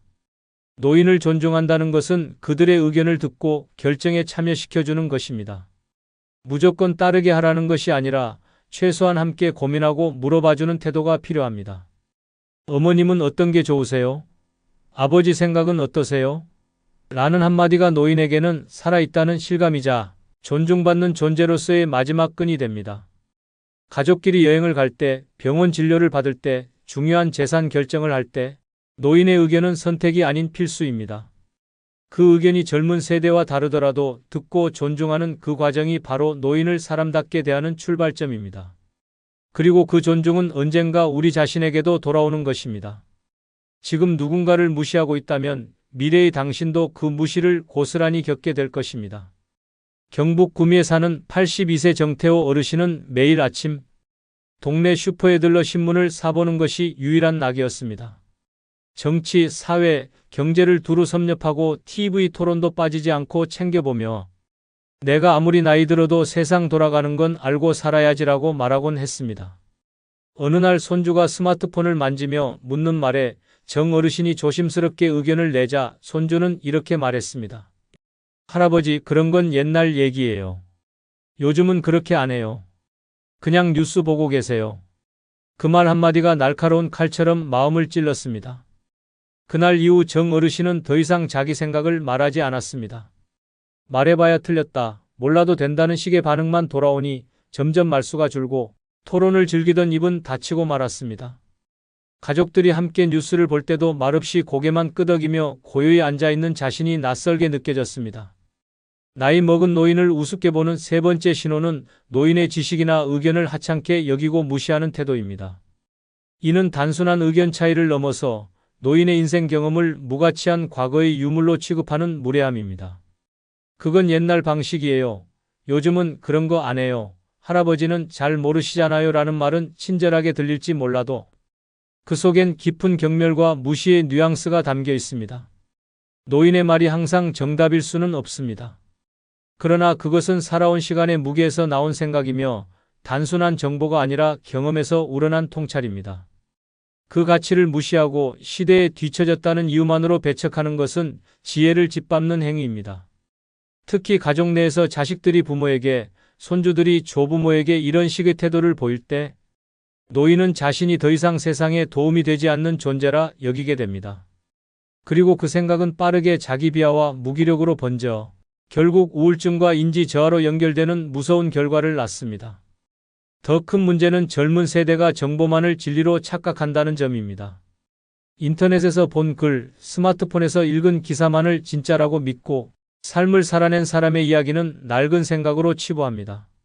하지만 정보는 단지 데이터일 뿐이고 그것을 어떻게 받아들이고 행동으로 옮길지에 대한 지혜와 판단은 나이든 이들의 몫입니다. 그걸 무시하는 태도는 단순한 무례가 아니라 세대를 단절시키고 배움의 기회를 없애는 어리석음입니다. 노인은 말이 많아진다기보다 말을 해야만 살 수 있기 때문에 입을 엽니다. 자신의 이야기를 할 수 있는 사람, 자신의 생각을 물어봐주는 사람이 한 명이라도 있다는 것만으로 노인의 삶은 활력을 얻습니다. 그런데 가족이나 사회가 그 입을 막고 그건 아니에요, 그건 틀렸어요 라고 반박하기만 한다면 노인은 점점 더 침묵 속에 자신을 가두게 됩니다. 노인을 존중한다는 것은 단지 예의 바르게 말하는 것이 아닙니다. 그들이 살아온 인생을 배움의 대상으로 바라보는 태도, 바로 그 자세에서 시작됩니다. 젊은 세대가 스마트폰으로 수십 개의 정보를 넘기는 동안 노인은 인생에서 단 하나의 중요한 교훈을 말해주고 있을지 모릅니다. 그 한마디를 무시하는 순간 우리는 살아있는 지혜를 스스로 내다버리는 것입니다. 지금 옆에 계신 어르신이 무슨 말을 하시든 눈을 맞추고 귀를 기울이십시오. 아, 그런 생각도 있군요라고 공감해주고 그때는 어땠어요? 라고 물어보는 것만으로도 노인은 존재의 의미와 존엄을 되찾게 됩니다. 그리고 그런 존중을 받은 노인은 살아있는 동안 더 단단해지고 병에도 강해지며 건강한 노년을 지켜갈 수 있습니다. 노인을 우습게 보는 사람들의 말은 짧지만 그 상처는 평생을 남깁니다. 반대로 한마디의 경청은 노인의 인생을 다시 밝히는 불씨가 됩니다. 부산에 사는 79세 김영순 할머니는 늘 단정한 옷차림과 곱게 핀 머리로 품위 있는 노인이라 불리는 분이었습니다. 젊었을 때는 교사로 일하며 많은 학생들에게 존경을 받았고 퇴직 후에도 동네에서 예의 바르고 세련된 어르신으로 유명했습니다. 그런데 어느 날 동네 미용실에서 겪은 일이 평생 기억에 남는 상처로 남았습니다. 머리를 손질하러 간 김 할머니에게 젊은 미용사는 어머니는 어차피 남자 만날 것도 아니잖아요. 그냥 짧게 확 자르죠. 뭐라며 웃으며 가위를 들었습니다. 그 말에 주변 손님들까지 피식 웃었고 김 할머니는 말없이 거울을 보며 참았습니다. 말은 안 했지만 마음속으로는 온몸이 얼어붙은 듯한 충격을 받았습니다. 그날 이후 김 할머니는 외출할 때마다 모자를 쓰고 누가 자기 외모를 언급할까 두려워 늘 시선을 피하며 다녔습니다. 나이 먹은 노인을 우습게 보는 네 번째 신호는 외모나 복장, 몸 상태를 웃으며 평가하거나 조롱하는 말과 행동입니다. 이건 단순한 농담이 아닙니다. 존엄성을 정면으로 짓밟는 잔인한 모욕입니다. 주름이 많아서 화장 안 먹어요. 아이고, 허리 굽으셨네 같은 말들은 듣는 노인에게 칼날처럼 날아들어 존재 자체를 초라하게 만드는 독한 독침이 됩니다. 많은 사람들이 노인에게 외모는 중요하지 않다고 말하지만 그것은 젊은 사람들이 만들어낸 착각입니다. 노인에게도 여전히 자기 외모에 대한 자존심과 자신감이 존재합니다. 아무도 보지 않아도 누군가가 말하지 않아도 스스로 거울을 보며 단정하게 하고 싶은 욕망은 그대로 남아 있습니다. 그런데 그것을 젊은 사람들이 쓸데없는 욕심, 나이값 못한다는 식으로 무시하고 오히려 외모를 가지고 장난을 치면 노인은 자신이 초라하고 무의미한 존재로 전락했다는 생각에 사로잡히게 됩니다. 더 심각한 문제는 가족 내에서도 이런 외모 조롱이 무심코 일어난다는 점입니다. 자식들이 엄마, 그런 옷 입으면 촌스러워요. 아버지 그 머리 너무 옛날 스타일이에요 라고 말할 때 그 속엔 노인의 개성과 선택을 인정하지 않는 뿌리 깊은 무시가 깔려 있습니다. 젊은 사람의 옷차림이나 스타일은 개성으로 존중받지만 노인의 스타일은 우스꽝스럽다는 말로 쉽게 평가됩니다. 결국 노인은 스스로를 감추기 시작하고 사람들 앞에 나서길 두려워하며 점점 사회와의 단절 속으로 숨어버리는 길을 택하게 됩니다. 외모에 대한 조롱은 단순한 웃음거리가 아닙니다. 그것은 노인의 삶의 의지와 자존감을 뿌리째 흔드는 치명적인 독입니다. 사람이 사람으로서 살아가기 위해서는 자신을 표현하고 가꾸고 선택할 수 있는 권리가 보장되어야 합니다. 그런데 그 권리가 나이 들었다는 이유 하나만으로 빼앗긴다면 그것은 존엄을 빼앗기는 것과 다를 바 없습니다. 노인을 존중한다는 것은 그들의 외모, 옷차림, 스타일을 그대로 받아들이고 응원하고 때로는 칭찬해주는 태도에서 시작됩니다. 오늘 화장 잘 되셨네요. 모자가 참 잘 어울리세요 라는 말 한마디가 노인의 하루를 빛나게 하고 세상 앞에 당당히 설 수 있게 만들어줍니다. 그 한마디는 단순한 예의가 아니라 사람으로서 존재를 인정받는 감동의 언어가 됩니다. 노인을 우습게 보는 사람들은 외모를 웃음거리로 삼지만 진짜 존중하는 사람은 노인의 눈빛, 자세, 손끝의 세월을 아름다움으로 봅니다. 나이 들었다고 초라한 것이 아닙니다. 무시당했을 때 초라해지는 것입니다. 나이 든 외모는 연륜이 깃든 자랑이며 시간이 남긴 가장 깊은 아름다움입니다. 그걸 조롱하는 순간 우리는 결국 자신의 미래를 조롱하게 되는 셈입니다. 광주에 사는 80세 이만복 어르신은 매주 일요일이면 손수 다듬은 반찬을 들고 아들네 집을 찾는 것이 낙이었습니다. 손주에게는 좋아하는 멸치볶음을, 며느리에게는 손맛 가득한 무생채를 준비하며 아침부터 분주히 움직였습니다. 그런데 어느 날 며느리가 문 앞에서 반찬통을 건네받으며 이렇게 말했습니다. 아버님, 요즘은 저염식 해야 돼서요. 다음부턴 안 해오셔도 돼요. 말은 정중했지만 어르신의 가슴은 철렁 내려앉았습니다. 그날 이후 아무리 반찬을 준비해도 필요 없는 짓처럼 느껴졌고 점점 손이 가지 않았습니다. 결국 주방 한쪽에 멍하니 앉아있는 시간이 늘어났고 반찬통은 먼지만 쌓이게 되었습니다. 자신이 만든 음식이 외면당하고 손주조차 할아버지 반찬은 짜서 싫어라고 말하자 어르신은 더 이상 가족을 위한 마음을 꺼내지 않게 되었습니다. 나이 먹은 노인을 우습게 보는 다섯 번째 신호는 노인의 호의와 배려를 무시하고 부담으로 취급하는 태도입니다. 이는 단순한 의견 차이가 아니라 노인의 존재 가치와 역할을 부정하는 명백한 무시입니다. 굳이 안 하셔도 돼요. 이젠 그런 거 필요 없어요. 라는 말 속엔 사실상 당신의 정성과 시간은 이제 쓸모없다는 메시지가 숨어 있습니다. 그 말 한마디에 노인은 자신이 사랑을 줄 수 있는 기회마저 빼앗겼다는 깊은 상실감을 느끼게 됩니다. 노인에게 가장 큰 기쁨은 누군가에게 도움이 되는 존재, 필요한 사람으로 남는 것입니다. 그런데 그 작은 마음과 수고를 젊은 세대가 귀찮음이나 불필요한 행동으로 여긴다면 노인은 점점 사랑을 표현할 수단을 잃고 결국 감정을 닫고 마음까지 잃게 되는 비극을 겪게 됩니다. 더 심각한 건 이러한 무시는 노인의 자존감은 물론 삶의 의욕까지 송두리째 앗아간다는 점입니다. 음식을 만들고 손주를 챙기고 마당을 쓸고 쓰레기를 버리는 그런 작고 사소한 일들조차 하지 말라는 말은 곧 아무것도 하지 마세요. 그리고 아무 의미도 없는 존재가 되세요라는 잔인한 선언으로 작용하게 됩니다. 그렇게 사랑하려 했던 마음이 밀려나고 도우려 했던 손길이 잘려나가면 노인은 마침내 살아있으면서도 누구에게도 닿지 않는 외로운 벽이 됩니다. 노인을 존중한다는 것은 그들의 해주고 싶어 하는 마음을 귀하게 여기는 것입니다. 때로는 음식이 짜고 방식이 오래되었더라도 그 안에는 수십 년간 가족을 위해 살아온 사랑과 희생이 스며 있습니다. 그것을 짐처럼 여기지 말고 받아들이고 감사하는 태도가 사람을 사람답게 대하는 진짜 예의입니다. 노인을 우습게 보는 사람은 사랑의 손길조차 불편해하고 그것을 멀리합니다. 반면 진심으로 존중하는 사람은 노인의 손끝에 담긴 마음을 이해하고 작게라도 표현된 정성을 존재의 언어로 받아들입니다. 지금 우리가 무심코 던지는 한마디가 누군가의 인생에서 마지막 사랑의 표현일 수 있다는 사실을 기억해야 합니다. 노인의 정성과 배려는 그저 습관이 아니라 오랜 세월 쌓아온 마음의 표현입니다. 그 마음을 거절하는 순간 우리는 단지 한 사람을 무시하는 것이 아니라 삶 전체의 가치를 짓밟고 있는 것입니다. 나이 들었다고 사랑할 자격을 잃는 것은 아닙니다. 사랑이 외면당할 때 그 사람이 조용히 사라지는 것입니다. 끝으로 여러분께 한 가지 부탁이 있습니다. 영상 아래에 나오는 제품을 누르시면 쿠팡으로 연결됩니다. 이렇게 쿠팡으로 연결된 후 아무 물건을 사셔도 제 채널에 약간의 수익이 발생하오니 앞으로 쿠팡에서 물건을 구입할 경우 이런 식으로 구입해 주셔서 본 채널에 간접 후원해 주시면 대단히 감사하겠습니다.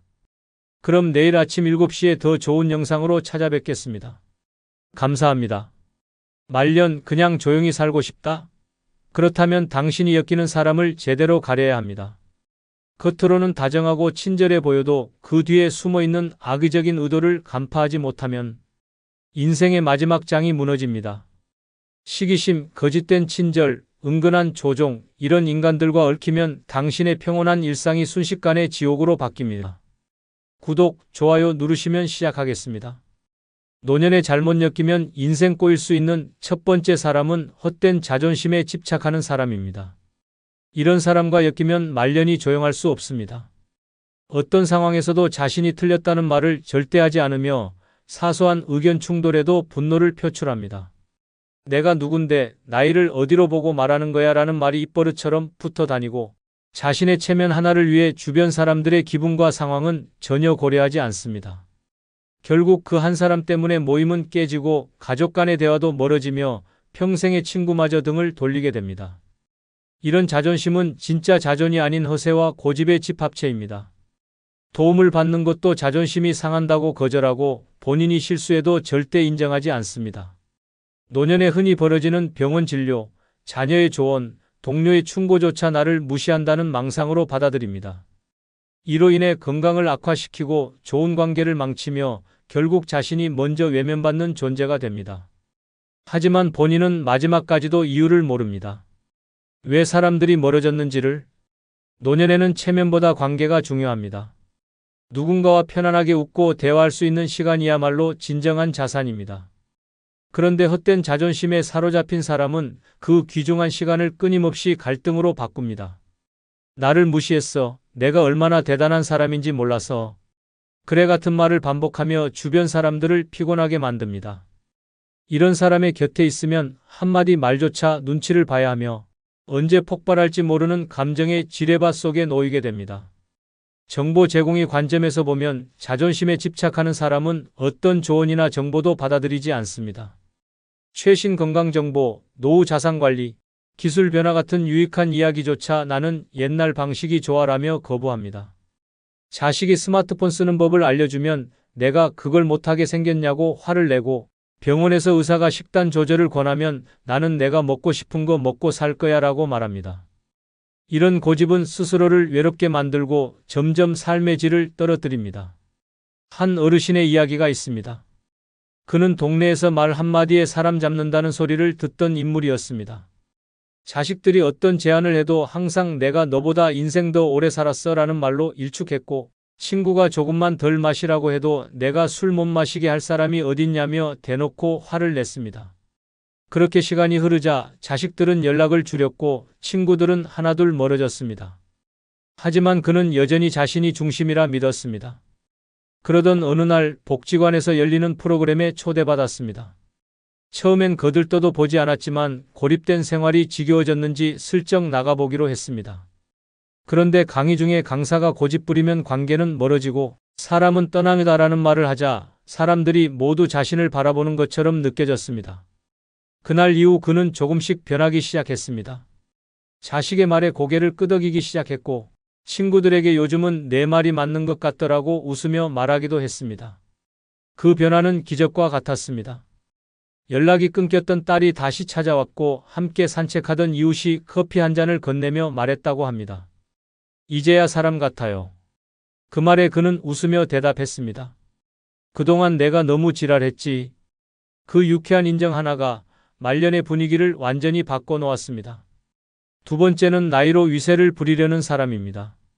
이런 사람과 말년에 엮이면 하루하루가 피곤함의 연속입니다. 이들은 자신보다 어린 사람은 모두 하대할 수 있는 존재라 착각하며 살아갑니다. 내가 너보다 몇 살 위인데 요즘 것들은 버릇이 없어라는 말로 대화를 시작하고 무슨 말이든 자기식으로 끝내야만 직성이 풀립니다. 상대가 맞는 말을 해도 나이가 어리면 무조건 틀렸다고 몰아붙이며 결국엔 예의 없다는 낙인을 찍어버립니다. 나이 많다는 이유 하나로 세상을 휘어잡으려는 태도는 주위 사람들을 지치게 만들고 결국엔 모두를 떠나게 만듭니다. 문제는 이들이 나이를 권위의 수단으로 삼으면서도 책임은 지지 않는다는 점입니다. 조언은 훈계처럼 내뱉고 잘못된 행동은 그땐 그게 맞았어라고 합리화합니다. 회식 자리에서 술을 권하고 거절당하면 요즘은 다들 예민해라며 타박하고 자식이나 후배에게 무례한 말을 해놓고도 내가 나이가 얼만데라고 버티는 모습은 주변을 숨막히게 만듭니다. 결국 이런 사람 곁엔 진심으로 대화하는 사람은 사라지고 겉으로만 인사하는 가짜 인연만 남게 됩니다. 나이는 존중의 이유가 될 수 있지만 권위의 무기가 되어선 안 됩니다. 현대 사회에서는 상호 존중이 중요한데 이들은 나이가 곧 권력이라는 구시대적 사고에서 벗어나지 못합니다. 그래서 주변 사람들이 떠나도 그 이유를 절대 모릅니다. 오히려 내가 너무 잘해서 사람들이 질투하나 봐라는 황당한 자부심에 빠지기도 합니다. 이런 사람과 말년에 엮이면 어떤 모임에서도 긴장하게 되고 본인의 생각이나 의견을 꺼내는 것이 무서워지며 결국 침묵과 외로움 속에 갇히게 됩니다. 정보의 측면에서도 문제는 큽니다. 요즘의 변화는 빠르고 새로운 기술과 개념들이 끊임없이 등장합니다. 그런데 나이로 위세를 부리는 사람은 이런 흐름을 받아들이지 않고 무조건 옛날 방식이 최고라고 주장합니다. 최신 건강정보, 금융관리, 스마트폰 사용법 등 실질적인 도움을 줄 수 있는 정보를 쓸데없는 거라며 무시하고 본인의 경험만을 절대적 기준으로 삼습니다. 어느 노인의 이야기가 있습니다. 그는 경로당에서 누구보다 목소리가 큰 인물이었습니다. 처음 만난 사람에게도 몇 살이요? 나보다 어린애라고 말하며 말을 자르기 일쑤였고 어떤 이야기도 결국 자신의 무용담으로 바꿔버렸습니다. 바둑판에서 지면 내가 일부러 져준 거지. 음식이 맛없어도 옛날엔 이런 건 밥상에도 못 올렸다고 비아냥댔습니다. 심지어 자원봉사로 온 대학생에게 어디서 감히 나한테 반말하냐고 소리친 적도 있었습니다. 사실 그 대학생은 존댓말을 쓰고 있었는데 단지 목소리가 크다는 이유로 오해받은 것입니다. 결국 그 경로당에서 사람들은 하나둘 그를 피하기 시작했고 급기야 프로그램 운영자도 분위기 흐리는 분이 계셔서 요즘 참여율이 떨어진다는 말을 꺼냈습니다. 그 노인은 여전히 자신이 잘못한 줄 모르고 요즘 사람들 다 싸가지 없어라고 말했지만 실제로는 그 한 사람 때문에 경로당 전체 분위기가 얼어붙고 있었습니다. 세 번째는 일 없는 사람을 무시하는 사람입니다. 이런 인간은 말년에 주변 사람의 자존감을 갉아먹는 존재입니다. 자신이 아직도 뭔가 한다는 이유 하나로 은퇴했거나 일에서 물러난 사람을 아래로 봅니다. 요즘 뭐 하세요? 라는 질문 뒤엔 늘 비교와 비아냥이 숨어 있습니다. 나는 아직도 바빠 죽겠는데 그렇게 놀면 심심하지 않아요? 라며 상대의 삶을 하찮게 만들고 자기가 살아있는 증거를 남의 삶을 깎아내리는 데서 찾습니다.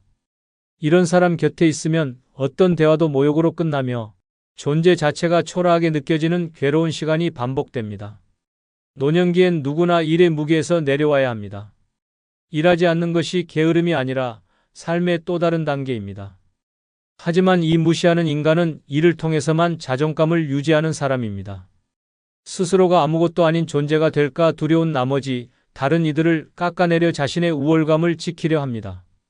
본인은 열심히 사는 것처럼 굴지만 실제로는 허세와 두려움의 가면을 쓴 불안한 존재일 뿐입니다. 문제는 그 말들이 농담처럼 혹은 칭찬인 척 위장되어 다가온다는 점입니다. 그래도 취미라도 좀 가지셔야 할 텐데라며 잔소리를 던지고 아직 건강하신데 뭐라도 좀 하시지라며 무언의 압박을 줍니다. 그 말들이 반복될수록 은퇴한 사람은 점점 더 위축되고 자신의 삶이 쓸모없다는 착각에 빠지게 됩니다. 결국 스스로 고립되고 무기력에 빠지며 말년의 삶이 활기를 잃게 됩니다. 사회적으로도 이런 시선은 치명적입니다. 은퇴자나 전업으로 지내는 이들을 무가치하게 바라보는 시선은 노년기를 불안하게 만들며 자존감을 붕괴시킵니다. 실제로 은퇴 후 우울감을 호소하는 이들 중 상당수가 사회적 평가와 타인의 시선에서 비롯된 상실감을 경험합니다. 나는 더 이상 쓸모없는 존재인가라는 생각은 자살, 충동으로까지 이어질 수 있을 만큼 강력한 심리적 타격을 줍니다. 그 배경에는 바로 일 없는 사람을 무시하는 사람이 존재합니다. 한 어르신의 이야기가 있습니다. 그는 60대 후반에 조용히 은퇴한 후 평범한 일상 속에서 글을 쓰고 식물을 키우며 지내고 있었습니다. 그런데 동네에 자주 보이는 한 인물이 있었습니다. 비슷한 또래였지만 아직도 자잘한 부업을 하고 있다고 늘 떠벌리며 다녔습니다. 그 사람은 만날 때마다 그래도 뭐라도 해야죠. 집에서만 있으면 뭐가 되겠어요. 같은 말을 대놓고 하며 자연스럽게 무시 섞인 태도를 보였습니다. 처음엔 그냥 넘겼지만 자주 마주치다 보니 스트레스가 쌓이기 시작했습니다. 어느 날 마트 앞 벤치에서 그가 또다시 요즘도 한가하시죠? 라고 물었을 때 그 어르신은 웃으며 이렇게 대답했습니다. 나는 지금 한가하게 사는 게 내 인생 최고의 성취야. 바쁘게 살다가 드디어 여유를 얻었거든. 당신은 아직 그게 없나 봐요. 주변 사람들이 박수치며 웃었고 그 순간부터 상황은 역전되었습니다. 이후 무시하던 사람은 입을 다물었고 오히려 사람들은 은퇴한 어르신의 삶을 더 부러워하기 시작했습니다. 네 번째는 가족 또는 친구 사이를 교묘히 이간질하는 사람입니다. 이 인간은 말년을 조용히 보내고 싶은 사람에게 가장 위험한 존재입니다. 겉으로는 친절하고 관심 많은 척 다가오지만 실은 말 한마디로 사람들 사이를 갈라놓고 갈등을 조장하는 교묘한 조작자입니다. 그 사람, 당신 얘기 그렇게 안 좋게 하더라. 그 집 자식들이 뭔가 숨기는 게 있는 것 같더라 같은 말로 씨앗을 심고 슬며시 뒤로 물러나 불꽃놀이를 구경하듯 싸움을 즐깁니다. 이들의 특징은 절대 정면으로 부딪히지 않는다는 점입니다. 언제나 나는 그냥 들은 말을 전달했을 뿐이라는 가면을 쓰고 온갖 분열을 만들어냅니다. 이간질은 단순한 오해가 아니라 감정을 찢어놓는 일입니다. 평생을 함께한 친구 사이를 의심하게 만들고 피를 나눈 가족 사이에 불신을 심어 결국 말조차 섞지 않게 만듭니다. 특히 말년에 이런 갈등이 생기면 다시 회복하기 어렵습니다. 자존심이 세지고 시간이 많아진 만큼 감정도 깊어지기 때문입니다. 그 결과 사람을 가장 필요로 하는 시기에 사람을 잃는 비극이 벌어집니다. 이간질하는 사람은 그것조차 자기 탓이 아니라고 발뺌하며 다음 희생양을 찾아 떠납니다. 이들은 꼭 필요한 순간에는 사라지고 갈등이 생기면 중립인 척합니다. 실은 모든 불씨를 자신이 만들어 놓고도 나는 그런 의도가 아니었다고 입을 닫습니다. 당신은 배신감에 치를 떨고 누군가는 오해를 품고 멀어지며 진짜 나쁜 사람은 아무런 책임도 지지 않고 계속 관계를 어지럽힙니다. 이런 유형의 사람은 타인의 관계를 망가뜨리는 데서 존재감을 느끼며 그 안에서 자신만의 우월감을 확인합니다. 결국 그 한 사람 때문에 평생 쌓아온 신뢰가 무너지고 모든 사람이 불편해지는 지옥 같은 상황이 벌어집니다. 이간질은 대놓고 싸움을 붙이는 방식보다 훨씬 더 위험합니다. 소문을 가장한 진실 반, 거짓 반의 말로 사람의 마음을 찌르고 부드러운 말투와 친절한 미소로 상대의 경계를 무너뜨립니다. 나는 내 편이야 라며 다가오지만 실상은 모두의 편이 아닌 누구의 편도 아닌 사람입니다. 이렇게 포장된 독은 늦게 퍼질수록 치명적이며 결국 말년에 가장 소중한 인간관계를 망쳐놓습니다. 조용히 살고 싶은 사람에게 이런 인간은 최대의 재앙입니다. 한 마을에 살던 두 할머니가 있었습니다. 젊은 시절부터 친구로 지냈고 자식들끼리도 어울리며 가족 같은 관계였습니다. 그런데 어느 날부터 미묘한 감정에 금이 가기 시작했습니다. 이유는 작은 소문 하나였습니다. 그 할머니가 당신 손녀 예쁘다는 말 안 했대요. 오히려 남의 자식이 더 똑똑하다고 했다던데요. 라는 말이 돌았고 자존심이 상한 한 할머니는 서서히 거리를 두기 시작했습니다.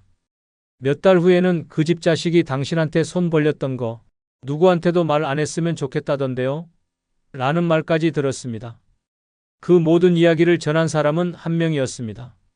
마을에서 가장 말이 많고 어디에나 끼어드는 인물이었습니다. 문제는 모든 말에 나는 그냥 걱정돼서라는 멘트를 붙이는 습관이 있었고 아무도 그것을 의심하지 않았습니다. 결국 두 할머니는 40년의 우정을 끊었고 마을에서는 세상에 믿을 사람 없다는 말이 돌기 시작했습니다. 그러나 나중에 진실이 밝혀졌습니다. 마을 사람들이 모인 자리에 그 말 많은 인물이 또다시 누구의 얘기를 전하다가 실수를 해버린 것입니다. 결국 모두가 퍼즐을 맞췄고 이간질의 실체가 드러났습니다. 하지만 이미 무너진 관계는 되돌리기 어려웠습니다. 그 후로 마을 사람들은 말 많은 사람보다 무서운 건 친한 척 다 퍼뜨리는 사람이다라는 말을 하게 되었습니다. 사람 사이를 찢는 건 칼이 아니라 말이며 가장 큰 상처는 오해가 아닌 교묘한 고의입니다. 다섯 번째는 겉과 속이 다른 사람입니다. 이런 사람과 엮이면 말년은 연극 무대보다 더 피곤해집니다. 눈앞에선 언니 너무 좋아요. 라고 웃으며 손을 잡고 돌아서면 그 사람 진짜 왜 저래? 라며 혀를 차는 이중인격의 소유자입니다. 이들은 말 그대로 인간 위장술의 달인입니다. 겉으로는 친절하고 다정하며 늘 도와주는 척합니다.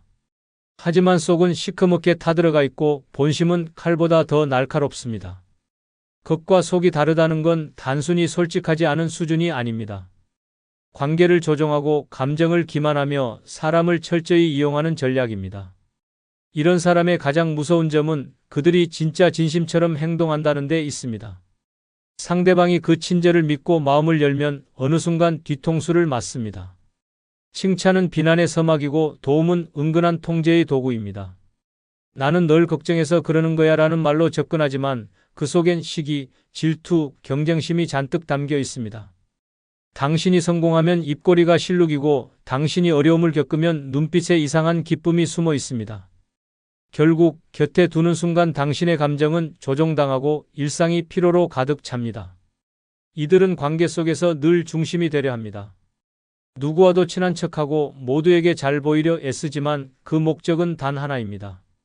정보를 쥐고 흔들고 싶다는 욕망입니다. 친한 척 다가와 사소한 이야기까지 캐내고 그걸 다른 사람에게 옮기며 자신의 존재감을 유지합니다. 그러나 어느 누구와도 진정한 신뢰를 쌓지 못하며 시간이 지나면 결국 모든 관계가 허물어집니다. 겉과 속이 다르다는 것은 거짓말보다 무서운 배신입니다. 당신의 말, 당신의 감정, 당신의 신뢰가 조용히 소비되고 있다는 사실을 모르는 사이 이미 큰 상처가 남아 있습니다. 정보 제공의 관점에서도 이들은 위험합니다. 당신이 알려준 정보, 고백한 고민, 나눈 대화가 본인의 이득을 위해 사용됩니다. 아무한테도 말 안 했는데라는 말은 이미 거짓입니다. 누군가에게는 당신의 이야기가 가십거리로, 흥밋거리로 전해지고 있고 당신의 이미지는 그들의 입에 의해 왜곡되고 있습니다. 이런 사람을 곁에 두면 결국 자신도 신뢰받지 못하게 되고 말년의 인간관계는 불신과 경계로 얼어붙게 됩니다. 한마을에 다정하기로 유명한 아주머니가 있었습니다. 누구에게나 인사를 잘하고 도와줄 일 있으면 제일 먼저 나섰습니다. 그래서 동네에선 정이 많고 마음 넓은 사람이라는 평을 받았습니다. 그런데 이상한 일이 하나둘 생기기 시작했습니다. A 할머니가 B 할머니에게 그때 나한테 서운했다며? 라고 묻고 C 아저씨는 내가 그 말 했다더라? 며 어이없어 했습니다. 전혀 연결되지 않았던 사람들 사이에 오해가 생기고 싸움이 벌어졌습니다. 그 모든 소문의 진원지가 바로 그 다정했던 아주머니였다는 사실이 드러난 건 어느 여름날이었습니다. 평소 조용했던 D 할아버지가 회관에서 회의 중에 말했습니다. 내가 지난번에 그분한테만 말한 얘기였는데 어떻게 다 퍼졌는지 모르겠네요. 그 순간 다정한 척했던 그녀의 얼굴이 굳었고 동네 사람들 모두가 눈치를 챘습니다. 그리고 퍼즐처럼 이어지던 이상한 소문들이 한 방향으로 향했습니다. 그 후로 그녀는 더 이상 웃으며 인사해도 아무도 대답하지 않았습니다. 친절은 남았지만 신뢰는 사라졌고 말년의 관계는 무너졌습니다. 그 누구보다 다정했던 사람이 그 누구보다 외로운 사람이 되어버린 것입니다. 겉과 속이 다른 사람은 결국 그 양면성 때문에 모든 것을 잃습니다. 말년의 인간관계는 단순한 친절보다 믿을 수 있는 진심이 중요합니다. 6번째는 시기심에 눈이 먼 사람입니다. 이 사람과 말년에 엮이면 평온했던 삶은 순간적으로 지옥으로 변합니다. 겉으로는 친근하고 친절한 척하지만 그들의 눈빛 속에는 불타는 시기심이 숨어 있습니다. 아무리 좋은 일이 생겨도 그들은 당신의 성취를 축하한다는 말 대신 저 사람은 정말 잘 나가네라며 뒤에서 낮은 목소리로 중얼거립니다. 당신이 성공할 때마다 그들은 마치 불편한 침묵을 흘리며 웃는 얼굴 뒤에서 속으로 악담을 퍼붓고 있습니다. 이런 사람의 시기심은 단순히 개인적인 감정을 넘어선 치명적인 사회적 공격으로 번질 수 있습니다. 이들은 절대 자신의 시기심을 인정하지 않습니다. 오히려 나는 그 사람이 잘 되기를 바란다면서 무슨 일이든 그 사람에게 하극상을 일으키려 하거나 은근히 그 사람의 성취를 깎아내리려 합니다. 이게 끝이 아닙니다.